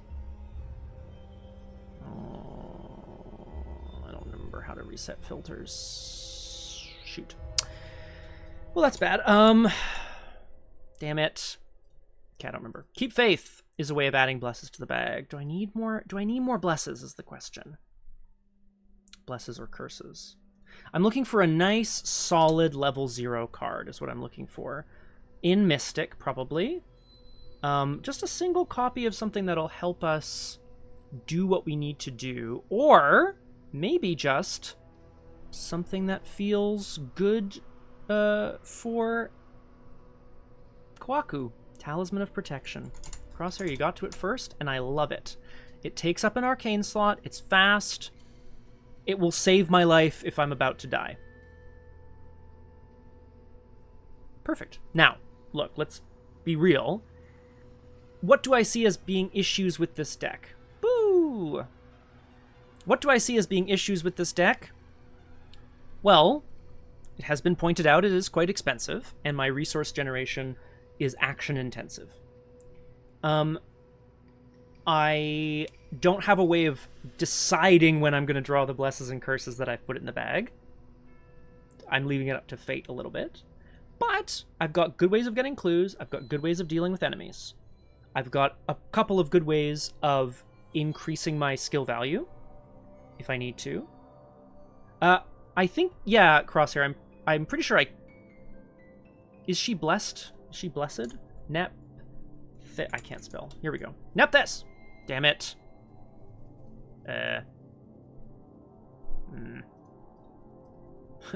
Let's find... Name... Oh, God. She is a guardian card. Oh, Nephthys. Nephthys. Thank you! There she is. She is blessed. I can take her. +1 will. You put blesses on her, and then you exhaust her to put blesses back in the bag or deal damage. 4 XP. Yeah, oops. Let's remove all those. Okay, so, is this deck perfect? No, of course not. Nothing's perfect. Is it 30 cards, 29 XP, the correct number of weaknesses, and relatively thematic for a trip to the Arctic? Yes, I think it is. Mission accomplished. It's a mess. It's a bit of a hot mess. Let's do something that I like to call look at the various charts that we have available to us here. Let's ignore the cards themselves for a second. You can see over here on the side, there's various charts that ArkhamDB will do for you. Things like, what kinds of classes do you have? Mostly Mystic.